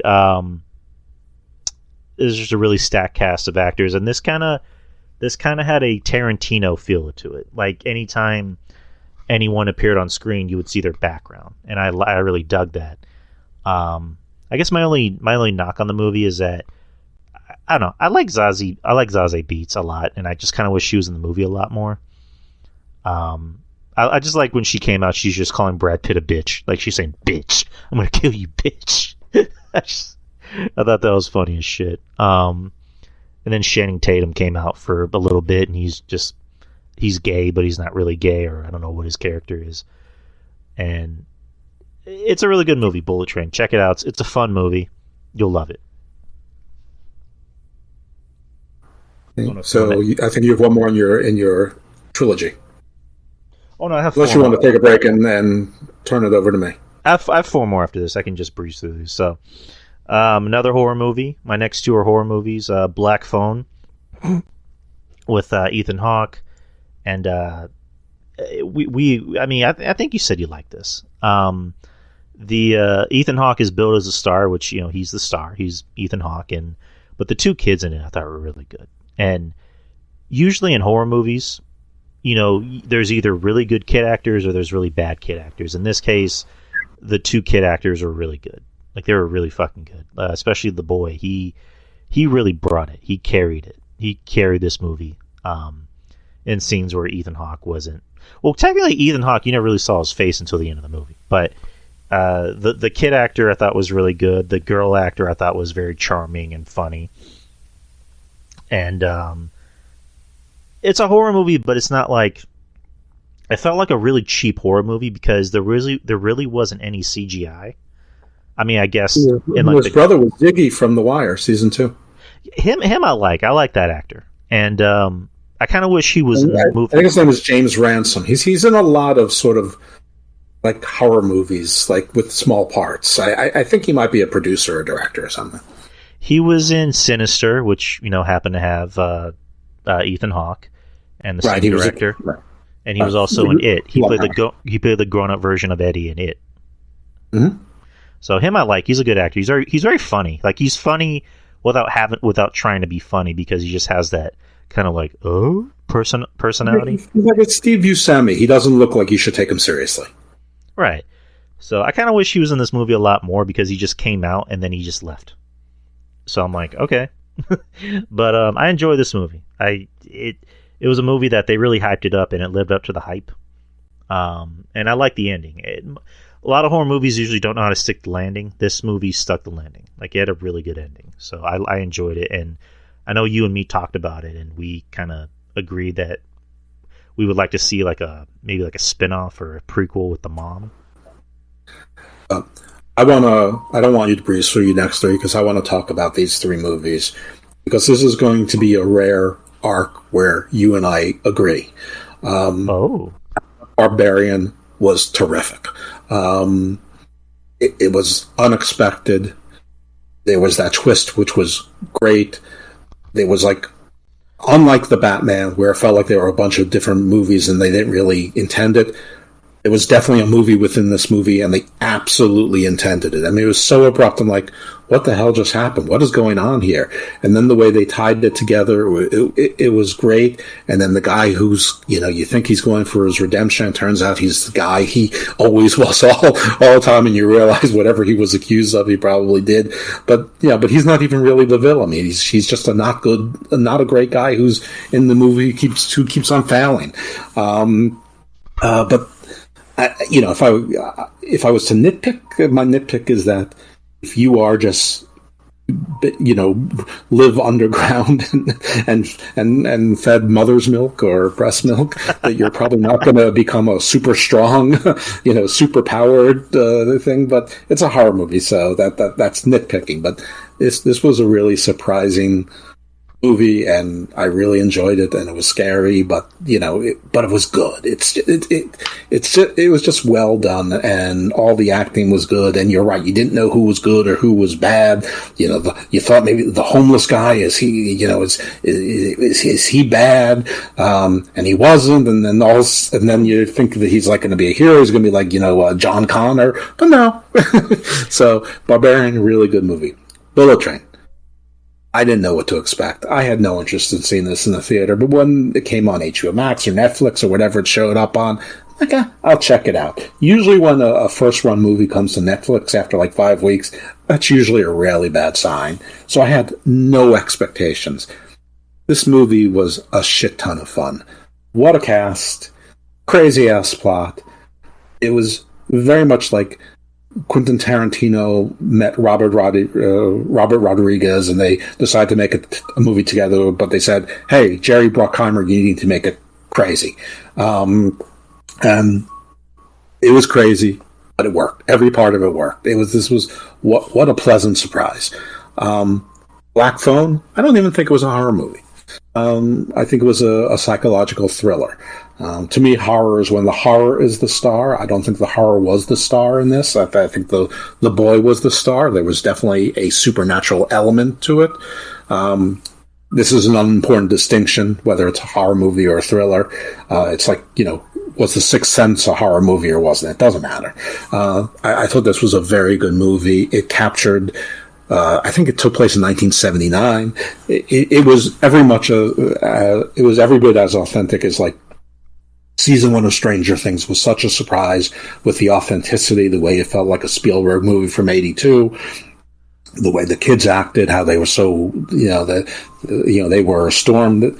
This kid was great. This was I don't think any part of this movie is just whoa, this is awesome. But the whole movie was just rock solid. It was just a really good movie. And yeah, I definitely have an interest in exploring the mother story more after this, and hopefully they'll do it. And Blumhouse, which made this movie, they have a really sort of a spotty record. They're known more as a spit out quantity, not necessarily quality, and occasionally they get lucky, but this was good.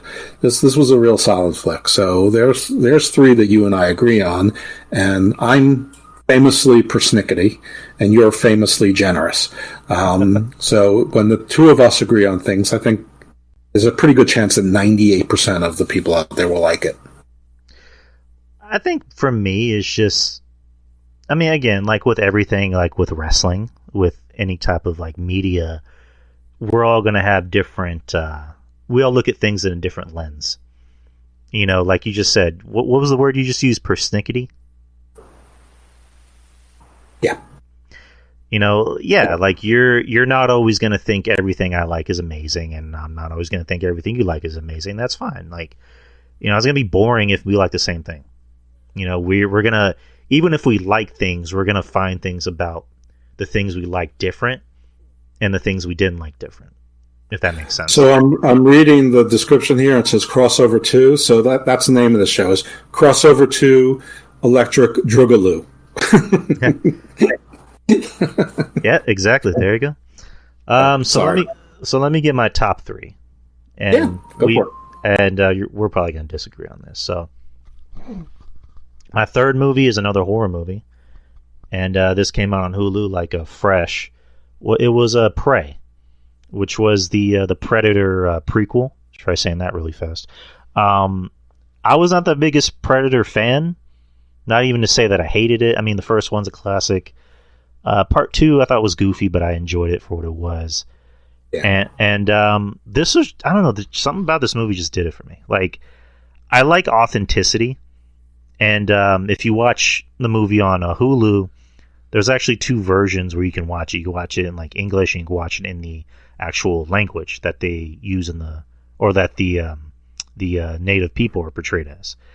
And they actually have Native American actors playing the role. And I don't know.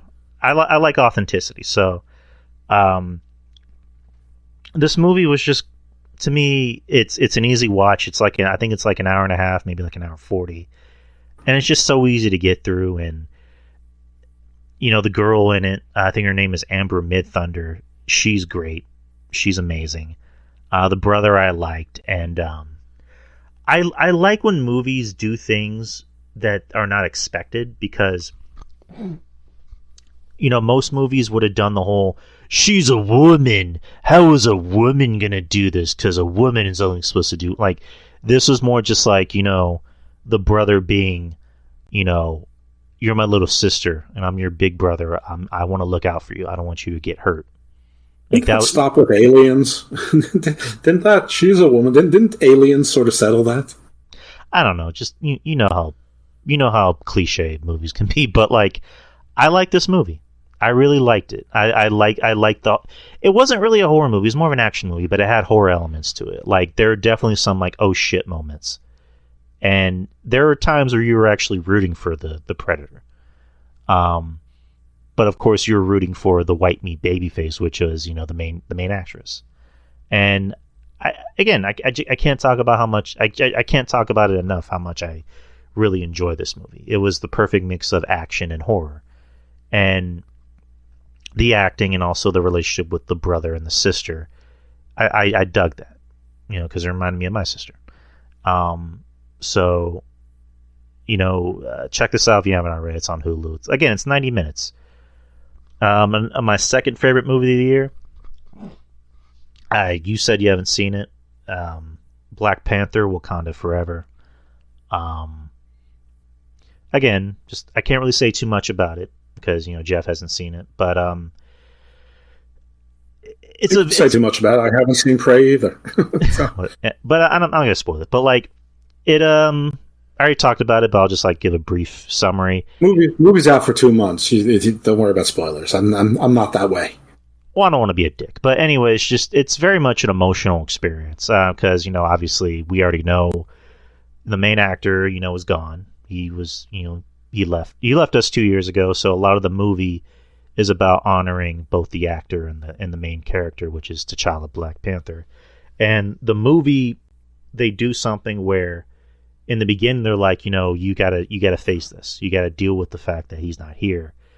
And I saw it with Betty twice, and I saw it with my sister and her husband on her birthday, and I was like, all right, there's no way this movie's gonna get me again. And the beginning, it happens, and I'm just like, fuck. Like, are you kidding me? And I just hear my sister go, damn, you were right. So I like the movie. Namor is great. They have a perfect antagonist. He's an antagonist, not a villain, and there's a difference. Kind of like Killmonger, where you understand his grief, you understand what his issue is, but he at the end of the day, he's going about it the wrong way. Everybody in this movie shines. Angela Bassett shines because she's Angela fucking Bassett. What's her name? Letitia Shuri. she has an impossible feat of, filling in the shoes that Chadwick left, and she knocks it out of the fucking park. So, and I was poo-pooing over the fact that if she's going to be Black Panther, I don't know if she can pull it off, and she pulled it off. So, good for her. Letitia Wright, that's her name. Everybody else in this movie steps it up. Okoye steps it up. Like I mentioned, Angela Bassett fucking owns every scene that she's in. M'Baku, every scene that he's in becomes his scene, and he's in the movie not too long, but he's great. And then just upon watching the movie for the third time, I realized maybe this movie shouldn't have been 2.5 hours. It probably could have just been like an even 2 hours. But I still enjoyed the movie. So that's my number 2. Give me 1 second. I need to go get something out of the room. Okay. I will just tell the audience, I did not see Prey. I did not see Black Panther Wakanda Forever yet. I love the MCU, or I did, but I'm a little bit burnt out on superhero movies. And I also figure that... So I thought that Disney might drop it as a Christmas present, or at least New Year's. Doesn't seem like that's going to happen, but I'm sure it'll be on Disney Plus within the next month, and I'll see it. Looking forward to seeing it, but any movie that's 2.5 hours, I'd rather see at home so I can pause it 2 or 3 times. And that's just that's because I'm old. Prey, I absolutely want to see, but I don't have Hulu, and I'm not buying another subscription service, so I'll wait till these services merge, or until they license it to someone else. I was gonna say, why don't you get the Disney bundle?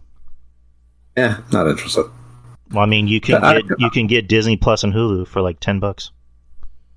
I get Disney for $10. I don't know how I can get them both for $10. But hey, I'm okay with waiting. It's like I feel like there's a never-ending stream of new things out there, and when you, as you know, when you do wrestling podcasts, but like I cover all wrestling, like there's like 9,000 hours of wrestling a week, and plus you're doing the podcast, and I've been having to cover like all the PWC shows for the last several months, so it's like sort of never ending. So I'm okay with waiting. I'm all set. I mean, if you want, I can give you my Hulu. It's okay. Dude, I'm offering you my Hulu password. What? Just come on. I'm telling you, I'm all set. It's cool. It's good. I'm perfectly content with waiting for it to drop, somewhere else, and it will. It'll be somewhere else soon. There's a certain thing that comes with age where you're no longer waiting for every movie to come out in the theater, and once you get there and you get past the first waiting period, you're still getting the movies, the new content, in the same increment of time. It's just you're waiting longer than the theaters. But with some of them these days, you don't have to wait. Like, the Batman was on HBO Max like 4 weeks after it was in the theaters. I mean, I mean, Black Adam I just saw. It wasn't very good, but, it just came out like 6 or 7 weeks ago. It's not even a thing, because I would probably wait that long to see a new movie anyway. So it's all good. I mean, there's always new movies and new surprises, and then I'll check out something that maybe I wasn't inclined to see, like a Dunkirk or a 1919 or whatever it was, 1921 or whatever, and I've been binging on some. When I have free time, I'll watch like an old horror movie or something that maybe I hadn't seen before, or I'll check out some, crazy Norwegian, like a silly monster movie like Troll or whatever, and it's all good. I'm fine. I'm cool. But you know what? If I ever get antsy, I will hit you up, and I will take you up on it. I appreciate the offer. That's very generous. Well, I mean, it's no skin off my back, but Brandon, you're a swell fella. I am. I'm very swell. What the fuck is a Jeff? Somebody put in the chat, what the fuck is a Jeff? That's a really good question. What the fuck is a Jeff? But my number 1, I'm pretty sure you already know what it is. It's Everything Everywhere All at Once, starring the amazing Michelle Yeoh. This is a movie I dug. This is a movie when I saw the trailer, I went, that looks interesting. And then the hype of people just saying you must see this movie. And again, we're kind of the same when it comes to like people saying you must see this, like you must. And not most of the time we're just gonna think it's just okay. But I watched it. I enjoyed it.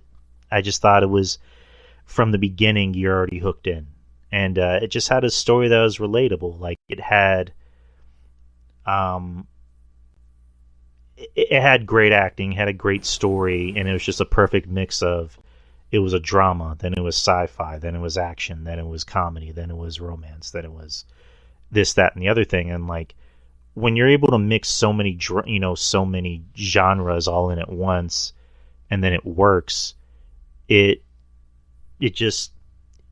right people can pull it off. Very, very few people can pull that off all in one movie, because, like, for example, there's a scene where, I'll give a little bit away, but like, there's a scene where the daughter, Michelle Yeoh's daughter, she comes in and she just starts changing the environment. Like, she goes from being a fucking like luchador wrestler to all of a sudden, she's beating the fuck out of somebody with a dildo, and I'm like, what is this movie? And it definitely gets you right in the feels. It's very much a dramatic movie about, family, and not all families are perfect, but family at the end of the day is going to be there for you more than anyone else. So you liked this movie more than I did. I did not dislike it. Just everyone was raving about it. It's interesting, it's different, it's unique. So I definitely think everyone should see it. It's free on most cable systems at this point.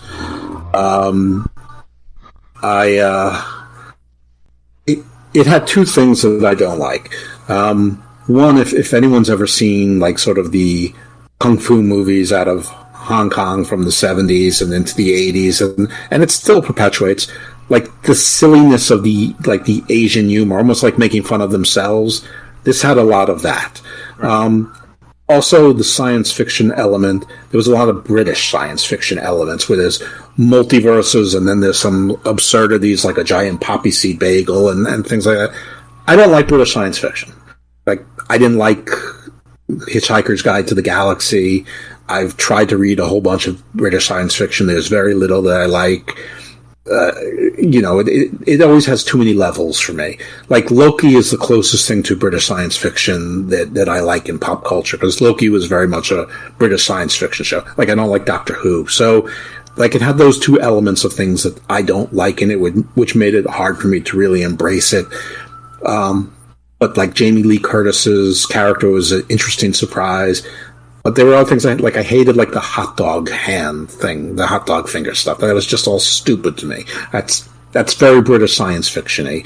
The convenience of one family being so operative to the multiverse. But of course, that's the whole point of the story, because it's about family. So of course, every member of the family is pivotal to this. So, I mean, it's not like I didn't like it. I'm just very glad I saw it at home so I could watch it over, 2 or 3 days. I think if I had to watch it in one sitting, it would have been very difficult for me. But a lot of people loved it, so I would tell everyone to go see it, because most people seem to love it. I liked it, I just didn't love it. Again, for the reason I said, there were two aspects of it which are both cliche, and I don't like either, or tropes, and I don't like either of those. All right, fair enough. Let me get to my least favorite. I'll kind of breeze through these because I have to leave somewhere in a bit. So my least favorite, and again, these movies weren't exactly terrible. It was just a mixture of movies that I didn't think were all that great, and I had high hopes for them, and they ended up just being either okay or bad. So, and like my previous list, I'm going to bump out a movie because when I made this list, I probably should have been more thorough of which movies did I really not like. So I put in Don't Worry, Darling as my 10th, and I didn't think the movie was terrible, so to speak. Like, to me, this is just how I felt. Any scene that didn't have Florence Pugh in it wasn't interesting. Maybe it's because I'm biased on like Florence Pugh, but it's just like anytime she was in a scene, it was always interesting. Anytime it was somebody else like Harry Styles, I didn't find anything he did or said to be that interesting, and Chris Pine, you already knew right off the bat that he was a villain, so I'm going to bump that out of my top 10, I'm going to place the Hellraiser reboot on Hulu. I didn't think that was all that great. And granted, I wasn't the biggest Hellraiser fan, but kind of like Predator, I decided to give it a chance. Maybe this will change my mind. Not really. I mean, the first Hellraiser I thought was good. I didn't think it was great. Like, that type of movie I where it's just like the first Hellraiser. Where it's just like balls to the wall violence and uncomfortable body horror I'm not a fan of, but decided to give this a chance, and I just thought it was boring, personally. The Hellraiser sequels, though, the Hellraiser universe have been, I mean, they've been pretty bad to the point that I don't think I saw anything past 3. I know Henry Cavill was in one of them. He wasn't Henry Cavill then. You know. He was just Henry. Right. But it was Hank Cavill. Okay. But yeah, I think we talked about this where I mentioned how like the biggest selling point to me of this, Hellraiser reboot was that, Hellraiser's going to be played by a transgender woman. Yeah, it's like, okay, but is the movie going to be good? But it's played by a transgendered woman. Yeah. Yeah, but she's a Cenobite demon from hell. Gender is not important. I mean, it's completely irrelevant. It's a demon. But anyway, I didn't see this. Yes, obviously by now everyone knows I don't have Hulu. I'll probably see this, in 8 months' time. Probably 2 months after I see Prey. Right, and it's just we talked about this where it's just like nobody said they liked this movie. This movie has pretty much been universally panned. I mean, I saw some people like it, but I think Draper kind of said it was okay, but it was just bleh. But like, it's like 80-20. It's like 80-20 against. Well, I know Lightning's bringing up like in the book that Hellraiser was described as having more of a feminine appearance, but just like you said, like he's a Cenobite from hell, or it's a Cenobite from hell, so it doesn't really have a gender, but it kind of looks like a woman. Fine. I mean, a lot of the angels were described feminine in some descriptions, and they weren't in others. It's just like I just don't, to me, it does. I mean, listen, if it's an achievement that the actor got a role that they wouldn't normally get or wouldn't have gotten 5 years ago in what was considered a high-profile role, great. That's terrific. Everybody should have opportunities. So it's swell. I'm just not. That's not a reason for me to see a movie or to not see a movie. Right. Next on my list is Uncharted, which I'm not going to spend too much time on. It was just... Here's the thing. I mean, I like the game. I was a big fan of the game, so when I saw the trailer for this, I was setting myself up for disappointment. I'm like, all right, this is either going to be just a fun popcorn flick or it's just going to be bad. And I went in this with the mindset of like, let me try to enjoy it as a movie. As a movie, if you've never heard of the games, it's a popcorn flick. That's the best way to describe it. And I like Tom Holland, but then I couldn't help but I really couldn't help but compare it to the games. And the best, I know you're not a video game guy, but like the best way to describe the games is it's like Indiana Jones for a new generation. Right. I get it. Yeah, I get the concept of it, and there really wasn't much chemistry between him and Wahlberg either. I mean, it never felt like they liked each other. Right. And it's just like, I'll describe the characters in the game. So like Nathan Drake, who Tom Holland plays, is like he's like Nathan Fillion. Any role that Nathan Fillion has ever played. Like he's a shit talker, he's also charming, but you also get the impression that this is a guy you don't want to fuck with. Like you can tell he's killed some motherfuckers. So and then the character that Mark Wahlberg plays is Sully, who's kind of like he's very suave and cool. Like he's a guy you want to hang out with. Like they were trying to go for George Clooney and Brad Pitt in Ocean's 11, and they failed largely on the George Clooney part. I think Tom Holland was fine, but when the chemistry is wrong, it just doesn't feel right. But you're right. It was like Red Notice, that rock movie. It's just like you see it, you watch popcorn, it's fine. It was free, whatever. But like it's eminently forgettable. Here's the thing. I love Tom Holland, but Tom Holland was wrong for this role. Like this is not a role that Tom Holland should have. This should have been somebody else. So probably, or Mark Wahlberg should have been somebody else. Well, actually, they had they greenlit this movie over a decade ago, and they actually chose Mark Wahlberg to play the role. But over time, they got it right. This movie, you know who I think would have played the Mark Wahlberg role right and would have been better for it? Chris Evans. Well, no, what I was trying to say was like this movie was in developmental hell, for a long time, and Mark Wahlberg got too old for the role, but they still decided to keep him, like in the movie somehow. But you said Chris Evans as Tom Holland's role? No, as Mark Wahlberg's role. No. I mean, I like Chris Evans, but no, that's again another thing of like you're choosing a good actor, but it's the wrong role. I think you could have someone that's charming and swarmy at the same time. I'd rather have Chris Evans as Nathan Drake. Like if I'm thinking of a Nathan Drake, Chris Evans. I mean, a young Chris Evans, sure, but he's too old now for that. Well, I mean, when the game begins, Nathan Drake is already like well into his like career as being a thief. Yeah, but it's not the game. This is a movie, and the movie is like there's supposed to be a generation between the two of them. I don't know. My point is they screwed up the concept. And if you're gonna go for Nathan Drake in the game, I don't know. Let's move on. Yeah, the movie isn't worth this much conversation. I know. I said I wasn't gonna spend too much time, but we spent like almost 5 minutes. But next is Nope. I didn't like this movie as much as I wanted to. Going back to what I was mentioning earlier about, the Batman, it felt like I was watching 2 movies. Or, actually with this movie, I didn't know what I was watching, because it was being billed as a horror movie. And then you watch it and it's like, this is science fiction. And it's not really scary. Like, there is definitely a oh shit moment in one moment in the movie. But overall, it's just like, I like Daniel Kaluuya. I think he's a good actor. But in this movie, it's just, I felt like they wasted him. Like, he was kind of wooden in this movie. I want to interject on 2 of the movies. I really like Don't Worry, Darling. I thought it was an interesting combination of movies. It was a surprise. I had no idea what it was about. I don't dislike Florence Pugh, but I don't feel the same way that you do about her. I thought the movie was really interesting.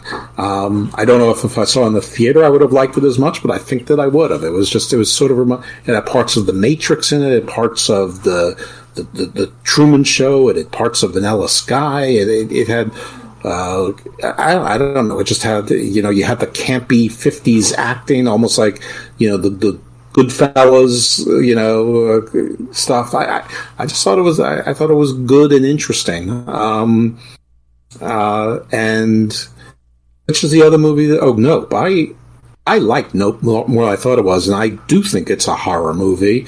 Yes, there's science fiction elements in it, but I think it's a horror movie like Jaws is a horror movie. And no, it wasn't particularly scary, but it was suspenseful. And again, the horror was the star of the movie. I don't think it was perfect, but I thought that it was a long, slow burn. It was very much a late 70s, early 80s pace movie, and I thought it was well done. And I think that you weren't really supposed to know what to expect. And there was weird, like Barbarian. There were things like I really never put together what was the big deal about the child actor stuff and the chimpanzee that went crazy, and some of the things didn't have much to do with it, or they did on a level that was only superficial, but I still thought it was interesting. So I really liked Nope, and I really liked Don't. A little bit of divergence there between us. Here's the thing: I like the scene with the child star and the monkey that killed everybody. I thought that was interesting, and then after that, they just left it. They're okay. Back to the movie. It's like, what? So I don't know. Yeah, but the whole thing was about how what is that the dude from Walking Dead? I don't know. I don't know actors' real names. Stephen Yeun. Yeah, the whole thing was about his relationship with animals and animals as monsters, and like his whole life was about trying to overcome that. That's the source of his fame, but it's also the source of him being like sort of like a carnival barker in the middle of nowhere. And now he's got a chance to do it again, and he desperately, wants to capitalize on it, and it swallows him whole. It's almost like Moby Dick. It's almost like a mini Melvillian story in the middle of this other story. Another movie. Next movie on the list: Thor: Love and Thunder. This one of two Marvel movies on this list. I'm pretty sure you know what the other one is, but we again, another movie I don't want to spend too much time on. This was just bad, an all around bad movie. Very disappointing. A waste of Christian Bale, and it's just they regressed. They ruined the character of Thor. They regressed Thor. They made Thor look like a fucking moron. Idiot. A waste of everything. Even the Guardians did. I mean, all of it felt bad. I don't even remember what the post credits scene was. It was there was two. There was one where Jane goes to Valhalla and she sees Idris Elba's character. And then the other scene is introducing Hercules. Oh, right. Who's skinny. I mean, how the fuck do you pick a thin Hercules? Come on, man. The fuck? I mean, there's only one character trait you're looking for in Hercules. I don't know. I don't write this shit. Next movie, The Northman. Just very bland, very just nothing movie. Just the beginning was interesting. After which it dragged on a lot. Agree 100%. Stylized Conan the Barbarian. Thor: Love and Thunder and the Northman are my two biggest disappointments of the year because I expected so much from both of them. Next movie is a movie I saw basically off on a whim. Crimes of the Future. This was a Cronenberg movie, and I'm gonna be honest. This might upset people. I think Cronenberg's a little overrated as a director. Like, I know people in the horror community, people we're friends with, will say Cronenberg is a genius. I've seen two Cronenberg, well, including this one, 3 Cronenberg movies. One of them being Scanners, which every horror movie list of people saying that Scanners is amazing. You have to watch Scanners and yada yada yada. And it is amazing, but it's amazing for 1982. I watched Scanners, and I was actually, it was a mixture of me getting bored and laughing, because it was like the South Park episode where Cartman thinks he's a psychic, and then he meets other psychics, and they're doing the like, it's like they obviously based off of Scanners. Yeah. Scanners should be redone and modernized. I mean, but during the time, this was right after sort of the CIA, all of the, psychic abilities tests were public, and that was this was like our first conspiracy era where this sort of came in on the I don't know, on the tail of that. But Scanners for its time was great, but yeah, I'm not sure it would hold up. Making me sad. Lightning, I don't understand when you say damn 40 years ago. Oh, Scanners, yeah. It was probably, listen, I don't know if it was 1982 or if it was 1980 or 1984, but it was around that time. I was definitely in junior high or early high school. I graduated high school in 86. Yeah, Crimes of the Future. I watched this early in the day. I watched this at 12 p.m. and I was literally the only one in the theater. And I was sitting at the top, and the whole time I'm just tweeting, talking shit about this movie. Because it was boring. It wasn't good. I still can't even tell you what the plot is, to be honest. That's how boring the movie was, and just it wasn't very good. Viggo Mortensen's in it, Kristen Stewart's in it, so that's all I can really tell you about it. I didn't know Viggo Mortensen still active. He still acts. He does indie films. After he got his Lord of the Rings money, he's like, I'm good. I'm just gonna do indie shit. Number 4. I knew he was in some things. I mean, I know he was in The Road, and I know he pops up every now and then. But yeah, I thought he was mostly sort of disappeared. Number 4 is a movie not you, but our good friends that we know, who I'm pretty sure people are going to know who we're talking about. They love this movie. They swore up and down about this movie. They said it was the best horror movie of the year. And it's Men. It's a movie that John Draper and our friend Shaheen just like took 8 inches of, and just talking about how great this movie was and that it was original quote unquote cinema. And the movie made me angry, and not because it's a movie about toxic masculinity. It made me angry because it was bad. Like, I didn't. Angry Drew is sexy. Oh, it is. It's very sexy. You should see when I get furious.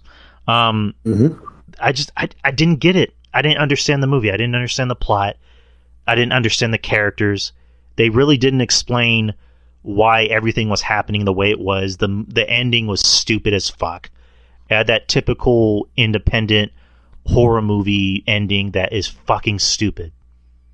And I'm getting tired of it. I'm getting tired of synthesizers in horror movies. I'm getting tired of random silhouettes in horror movies. Like, I need horror movies that will explain me what the fuck is going on, without feeling like the director is nudging me and going, "Huh? Did you get it? Huh? And it's just, no, I don't get it. This is fucking stupid. This is a bad movie, and it's just, it was a bad movie. It was horrible. Like, did not see it, so I can't add anything to it. I will see it one day. Like, I'll see that in Pearl when they're no longer pay-per-view, when they're just on free service. My next movie is another Marvel movie. I mean, Marvel adjacent. Morbius, starring. What? So bad. This was bad. You know what? This is the movie that made me change how I review movies, and I'll explain why. So, I've had this issue where I'll review movies right off the bat instead of taking time to marinate and think, okay, what did I like and what didn't I like? Whereas I watched Morbius, and it took me like maybe 2 hours to really realize this was a bad movie, because I tried to think about, what did I like? Is there anything I liked? No, there really isn't anything I liked. Because originally I was going to give it a C. And then the more I thought about it, I'm like, okay, this is a D+ movie. And then the more and more and more I thought about it, I'm like, there was nothing good about this movie. Like, you had Jared Leto, who was supposed to be an Oscar-winning actor, and he was wooden as fuck in this movie. Like, he had no personality, he was not charismatic, he wasn't funny. Like, at least make me laugh. Like, there was a reviewer who took his son to go see this movie, and his son had said to him, "Dad, as bad as this movie was, it should have been funny, at least." And it wasn't funny. At least Thor: Love and Thunder made me laugh in certain parts. This movie just wasn't funny. Like, it was just bad. Like, BAD bad. And it had a post-credit scene that was just terrible. Like, and I'll spoil it for everybody. I'm sorry, but... Spoil it. Who cares? Nobody I'm going to be a dick. So, this comes off the heels of No Way Home, where they're introducing the multiverse and the universe cracking open, and you have Spider-Man villains showing up. And the ending is they show Michael Keaton's character from, Homecoming as the Vulture showing up in Morbius's universe in prison. And because they don't have anything on him in their universe, they let him go. And then they show another post-credit scene where Morbius meets up in a random area in the desert, and then he sees Vulture. And it's Michael Keaton telling, Morbius, "Hey, the real villain is Spider-Man. I think we should find a few guys, that we can team up with that might do some good." And then Morbius going, "That's intriguing, ? That's the ending. Right. Yeah. This movie was really bad. It is sort of interesting how they're pulling certain characters, keeping them in one universe and taking them out of another. Like Venom might live in both worlds. You might have the Tom Hardy Venom in the Sony, this one with Mobius and Vulture. But they left the door open for there being a new Venom in the MCU, which I think is cool as fuck, because I don't like Tom Hardy in this role. I didn't like either of the movies. The second one was terrible. The first one I thought was pretty darn bad. But like Black Adam bad, not like, like Green Lantern bad, but I thought the second one was like, oh my god, I thought that was almost Mobius bad. Anyway, what I didn't understand about the Vulture is how did he get his vulture suit? Like he just somehow knew how to go to a Stark place and build all the stuff and build a new vulture suit. I mean, they release him and he's got no money or assets, because he has no identity, but he can still find a vulture suit. I mean, give me some of those letters from A to Z. I mean, fill it in for me a little bit. And yes, I thought the Venom movies were horrendous. And the second one was giantly horrendous. I don't find it funny or clever or anything like that. Anyway, Mobius was just bad. I had no expectations for it, but it was just bad. Okay, here's the thing about my next two. So I said I bumped out a movie, and that was Don't Worry, Darling, which I didn't think was terrible.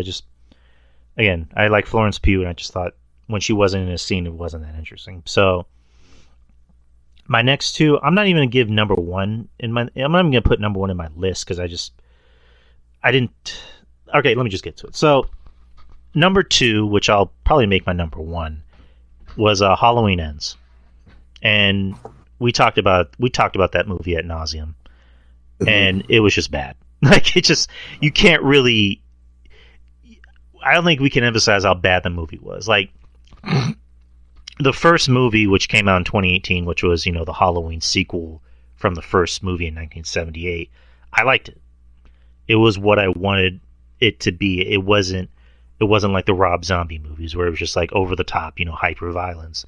It was like we're gonna build everything off of tension, and what you don't see is more horrible. Whereas the second one that came out, the Halloween Kills, decided to undo all of that and just do balls to the wall violence and just make everyone stupid, and they do the mob mentality of like, everyone is scared and they're pissed off, so let's just make them stupid and ignorant, which can work, but it's just like at the end of the day you made everyone stupid. And then Halloween Ends is just, it felt like everybody was a cartoon version of themselves. Like it had an interesting beginning, like when the kid just unceremoniously died, and I'm like, all right, he was kind of a dick, so fuck him, he deserves to die. But it's just the whole thing with the kid, that Corey, is just a lot of the movie was just, it felt like I was watching two different movies. I didn't know if I was watching a romance or if I was watching a Halloween, and like Halloween barely began in like the last 30 minutes of the movie. And they absolutely had a whole bunch of ideas for a movie in this one and connected almost none of them together. Yeah, it's just, and like the movie felt unintentionally funny when it was trying to be serious. Right. Like the scene where Michael and the kid are like wrestling around on the ground and he takes his mask off. Right. I was just like, was that supposed to be funny? And Michael can beat off 20 people, but he's wrestling with this kid. Come on. Like, and I forgot what else I was going to say. Like, the scenes where, like, they kept doing the cliche movie thing of anytime somebody's looking for somebody, they just happen to be there. Like, yeah. There were times when Jamie Lee Curtis was, like, almost like supernatural or tough, badass, like Linda Hamilton in some of the later Terminator movies. And then there was other times where she was like the ultimate hapless damsel in distress. I didn't like any of the new three movies. I thought that the first one, the new Halloween, was pretty bad on every level. I thought the second one was a bad movie, but at least the violence was pretty good. But then Texas Chainsaw Massacre came out with the renewal, which was also like a pretty dopey movie, but it didn't try to be anything else, and it had the same level of violence, so that eclipsed the Halloween Kills violence. But Halloween Kills at least had some good violence for me, and gore and whatever, and some of the kills were fun, and but the movie was dopey. This movie was just bad on every level, and I hope that this really means Halloween Ends. It just start over. It was it was just no good. Right, and it's done after this, so no more. My number one, I don't even know if I should make it my number one because I'm not even going to count it as a movie because it was a movie that you knew was going to be bad. So I'm just going to have it in my honorary mentions. That was Jeepers Creepers Reborn. And technically, I watched somebody else watch this movie. Like there's a channel called EcoMog on YouTube. They're fun. They're funny guys. You should check them out. And they review TV shows. They review movies and trailer reactions. And they watched this movie, and I just watched it because I wanted to see how bad it was going to be. And it was just funny seeing their reactions, because like anytime anyone had dialogue or said anything or just did anything, or somebody could just say hello, how are you, and it was bad dialogue, and it was a bad movie. Like it was comical because the acting was bad. Nobody had chemistry. Even like when they were outside, it looked like it was CGI. So I'm like, could they not afford to like film on location? Like it was just, and I mean, we know the story behind the original Jeepers Creepers. The director was a piece of shit and hurt children. So they wanted to reboot it, and it's just, how is it that no big studio wanted to do Jeepers Creepers? And I can see why. So this is a terrible movie. I can't really say anything else about it. It's just bad. You can watch the trailer and decide for yourself, but it's bad. It's BAD bad. And again, they do the typical horror shit of like, oh, I am safe from the monster. I hope the monster does not come out and get me. And 3, 2, 1, blah. It's just every scene. It's comical. So those are my least favorite movies of the year.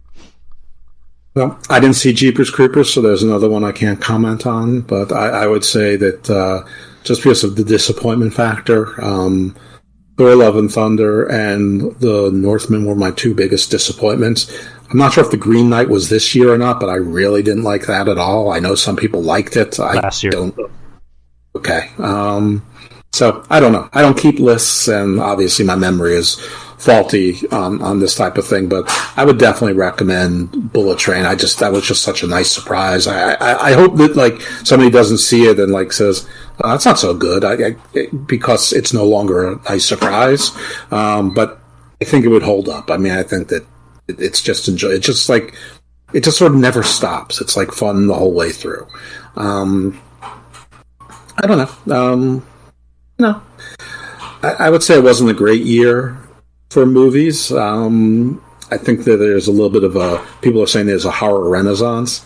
Not sure that I really agree with that. I think there's just a lot of horror movies that were like okay and not terrible.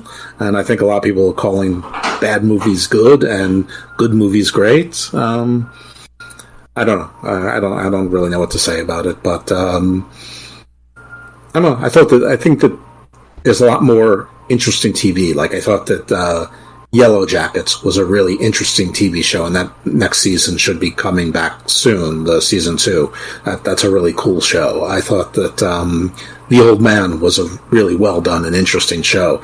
There were other shows too. I mean, I love Succession. I thought on disappointments, I'm going to call House of Dragon my biggest television disappointment of the year. I mean, I really enjoyed Game of Thrones. This felt like someone made some crappy rip off of Game of Thrones. So, I'll be quick about my choices for my favorite shows of the year. So, my favorite shows of the year were The Boys. The Boys season 3. I thought that was great from top to bottom. Wednesday I just watched and I loved it. I mean, you said you liked it too. You said it was almost perfect, and which is crazy that we agree on things. And I liked it. I can't really think of anything about the show I didn't like. So. I really enjoyed it. Yeah, I only saw season 1 though, so I'm in a very limited universe. Well, there's only one season. Better Call Saul. Wait, what show is that? Wednesday.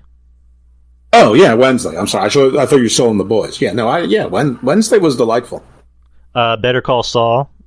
Great show. Just to me, I actually enjoyed it a lot more than Breaking Bad. Not to say that Breaking Bad is bad, but I like it because it does more for character building than Breaking Bad did. Because Breaking Bad at the end of the day was more about the main characters, whereas this show, I find myself more interested when Saul is not on screen.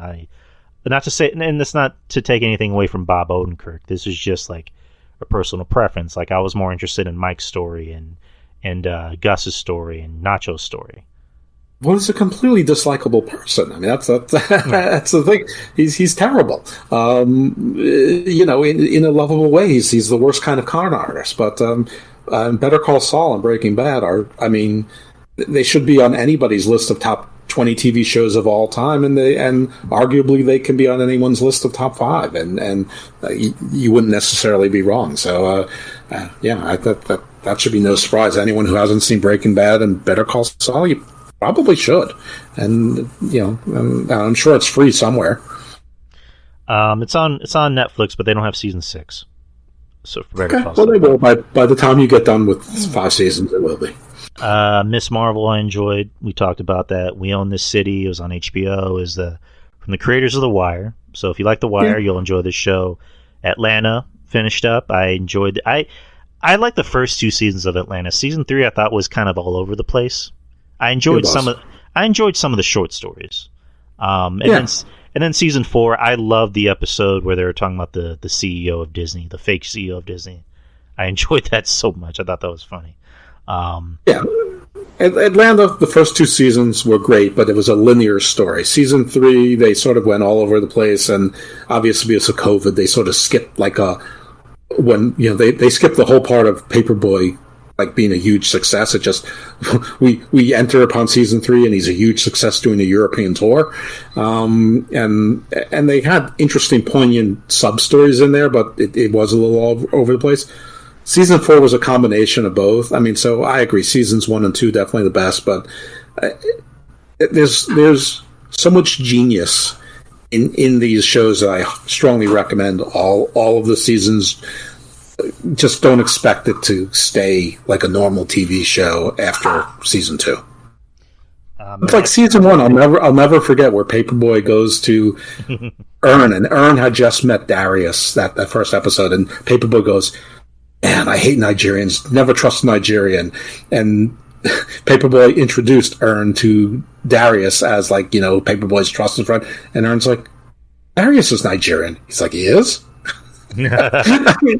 It's just great. That shit that's real. That's what happens in real life. I like the episode in season 1 where Paperboy's on one of those Crossfire talk shows, and the whole time the whole subject is about Paperboy made a transphobic type of tweet, and he's trying to explain himself, and the other person in the conversation's kind of agreeing with him. And the host is trying to say, you're racist or you don't like women or something. And then he just all of a sudden I think he just goes off the tangent and just tells Paperboy, "You hate women." And then Paperboy just goes, "What the fuck?" And then just goes commercial. I just thought that was funny as shit. Next choice is Reacher on Prime. This is based more off the books, not like the Tom Cruise movies where he's, again, I like Tom Cruise, but it's he's 5'6". Why am I supposed to find him intimidating? So, Reacher, they bring in the dude that played, Hawk from Titans, and he was also Aquaman in Smallville. This is an enjoyable show because it seemed more based in reality. You have this big 6'5", off the farm motherfucker who looks like he can kill anybody with just by touching them. So it's an enjoyable show. It's I watched one episode, I was hooked. It's like eating, Pringles. You can't just have one chip. You have to have the whole freaking can. So next is Peacemaker, with John Cena. That was the character he played in Suicide Squad. It was an enjoyable show. James Gunn is really good at his job. He's really good at making characters and creating dialogue. And you find yourself liking John Cena. You have likable characters on the show. And you have a great villain in Robert Patrick, who just somehow manages to play a villain so well. Another show is Winning Time, which, if you're a sports fan, you'll like this. This is about the Los Angeles Lakers when they drafted Magic Johnson. There's controversies because, a lot of the actual people didn't like how they were portrayed, which, take that for what you will, but it's an enjoyable show. It's on HBO. Pam and Tommy, that was on Hulu. That starred again, Winter Soldier, Sebastian Stan as Tommy Lee, and Lily James as Pamela Anderson. They had Seth Rogen, who was actually not the goofy, Seth Rogen. He was actually acting, and he actually did a pretty good job on this show. and this is about the infamous sex tape with Pam and Tommy. So this is a guilty pleasure. It was a good show. Last is again, you and me had our different views. I like Stranger Things. I like the most recent season. I won't get too much into it, but I enjoyed it. These are my favorite shows of the whole year. I think I said 10. I think I put 11, but fuck it. But anyways, guys, I have to head out. I don't mean to rush you guys out, but I gotta head out in a bit. But we thank you guys for joining us for Christmas Eve, for taking your Christmas Eve day off to listen to us talk about our dislikes and likes, urban legends, and Jeff, you did a good job with your homework assignment. So bravo. Thank you. Jeff is the man. Jeff is the man at what he does. I try. Thank you for that. For those of you who came in live, thank you for spending some of your Christmas Eve with us. I hope this was good for you. Those of you listening on the download, hope you enjoy it. Certainly check out more Drew's show. You can check out his Patreon shows. He's got like a whole cadre. He's got his own like Suicide Squad of people, and I'm one of them. I probably show up the least on the Patreon, but I'm there. And if you want to find me in other places, on Twitter, I'm at Icarus Fell MD. I'm on like all the PWC shows, which is PWC Network at podbean.com. I do, those are mostly all wrestling podcasts. We recorded last week our end of year awards called the Peonies for PWC. There's also a running joke in the PWC. If you know, you know. And I think that's a great show. And hopefully Jimmy has put it up by now or will today, but it's pretty cool. Hammerlock Hangover is my other wrestling podcast with Big Daddy Cool Steve Pena. And that should be dropping. Talked about it earlier in the show. Did our predictions for next year, end of year awards, and graded ourselves on our predictions from last year, and covered the news and wrestling as well. Pretty long show. And then non-wrestling Garden of Doom and Garden Views, they're on the same feed. So if you subscribe to one, you get them both. Garden of Doom, I think between the two crossover shows, you got a pretty good feel for what the breadth and depth of Garden of Doom. I don't mean to toot my horn too much, but I've been doing this for 2.5 years with zero podcast experience, zero technology experience, zero tech aptitude, zero booking experience.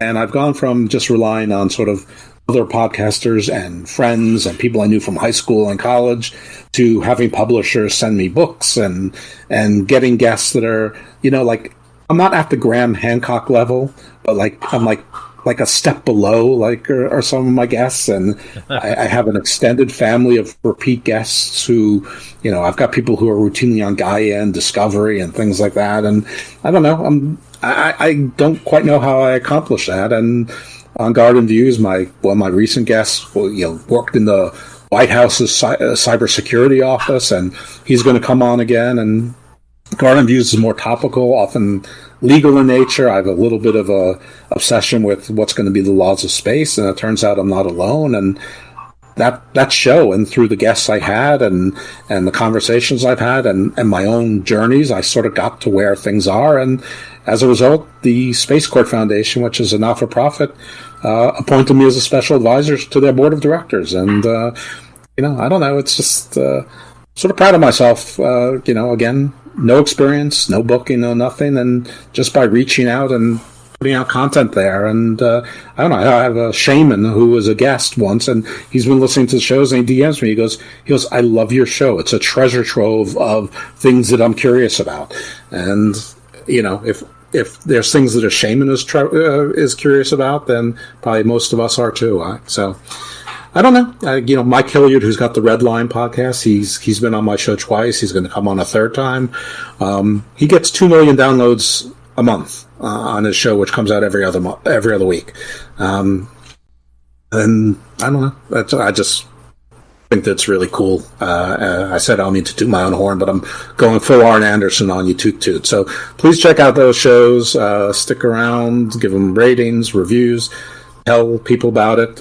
It's definitely an algorithmically challenged show and benefits from word of mouth and personal referrals and things like that. So I do appreciate it. I appreciate Drew. I always say it. I don't mean to get sappy. I'm not sappy, but he has supported me before I even knew who he was. I mean, I heard the name, but he's always been supportive, and so I try to reciprocate as best I can. And it's a pleasure and a privilege being part of your cyber family, and I thank you for that and look forward to more in 2023. And thank you, of course, Jeff, without getting too sappy, and for supporting me, for sharing, for just being a good friend. And that's really all I want. That's all I want, is just to be for your friendship, and also, vice versa. And I'm glad I can. So the sex can stop? No, the sex cannot stop. Oh, okay. So you're just gonna have to deal with it. But I need to reorder my Blue Chew. What was that? I need to reorder my special Blue Chew, which is called Drew Chew.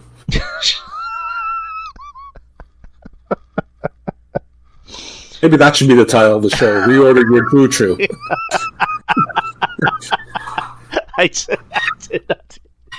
I need a refill of Drew Chew, damn it. God, I didn't expect that. God damn it. But anyways, guys, I hope you enjoyed your Christmas, and support our Patreon. It's just $5 a month, and you'll like what you hear. We haven't put on any new content yet, and that's on me. So we need to make that happen. I do a show with Jeff, which is called From Our Lips to Your Ears. I do a show with RJ, Attack of the Savage Nerds. We did record one a few weeks ago, but there was an issue, and I had to. I couldn't. We literally only did like 20 minutes, and I don't know if RJ. I'm pretty sure RJ won't mind me saying this. So RJ actually took an edible before we recorded, and he got sick. And the edible started to, take form while we were recording. So we had to stop, and we only did 20 minutes, so I couldn't release that. So you can take bullets, but you can't take an edible. Okay. Yeah, soft. Mm-hmm. And then I do a show with Ruben Prime called Culture Attack. And like I said, we haven't been doing anything new, but that's on me, so we'll try to make that happen. And support us, support our podcast, support everybody's podcast, and you know where to find me. I'm an easy man to find. But this Friday, I'll be doing my year-end awards, including Q&A, and it's with my partner in crime, Justin. And if you haven't already, send in your questions. You can put them on here on the Questions for Drew tab, and put as many as you like, and we will read them and answer them. So, anyways, guys, Merry Christmas! Thank you for spending your Christmas with us, and from me and Jeff to you, have a Merry Christmas. Be safe, and we will see you in the new year. Peace out. Echo that and stay evil, my friends.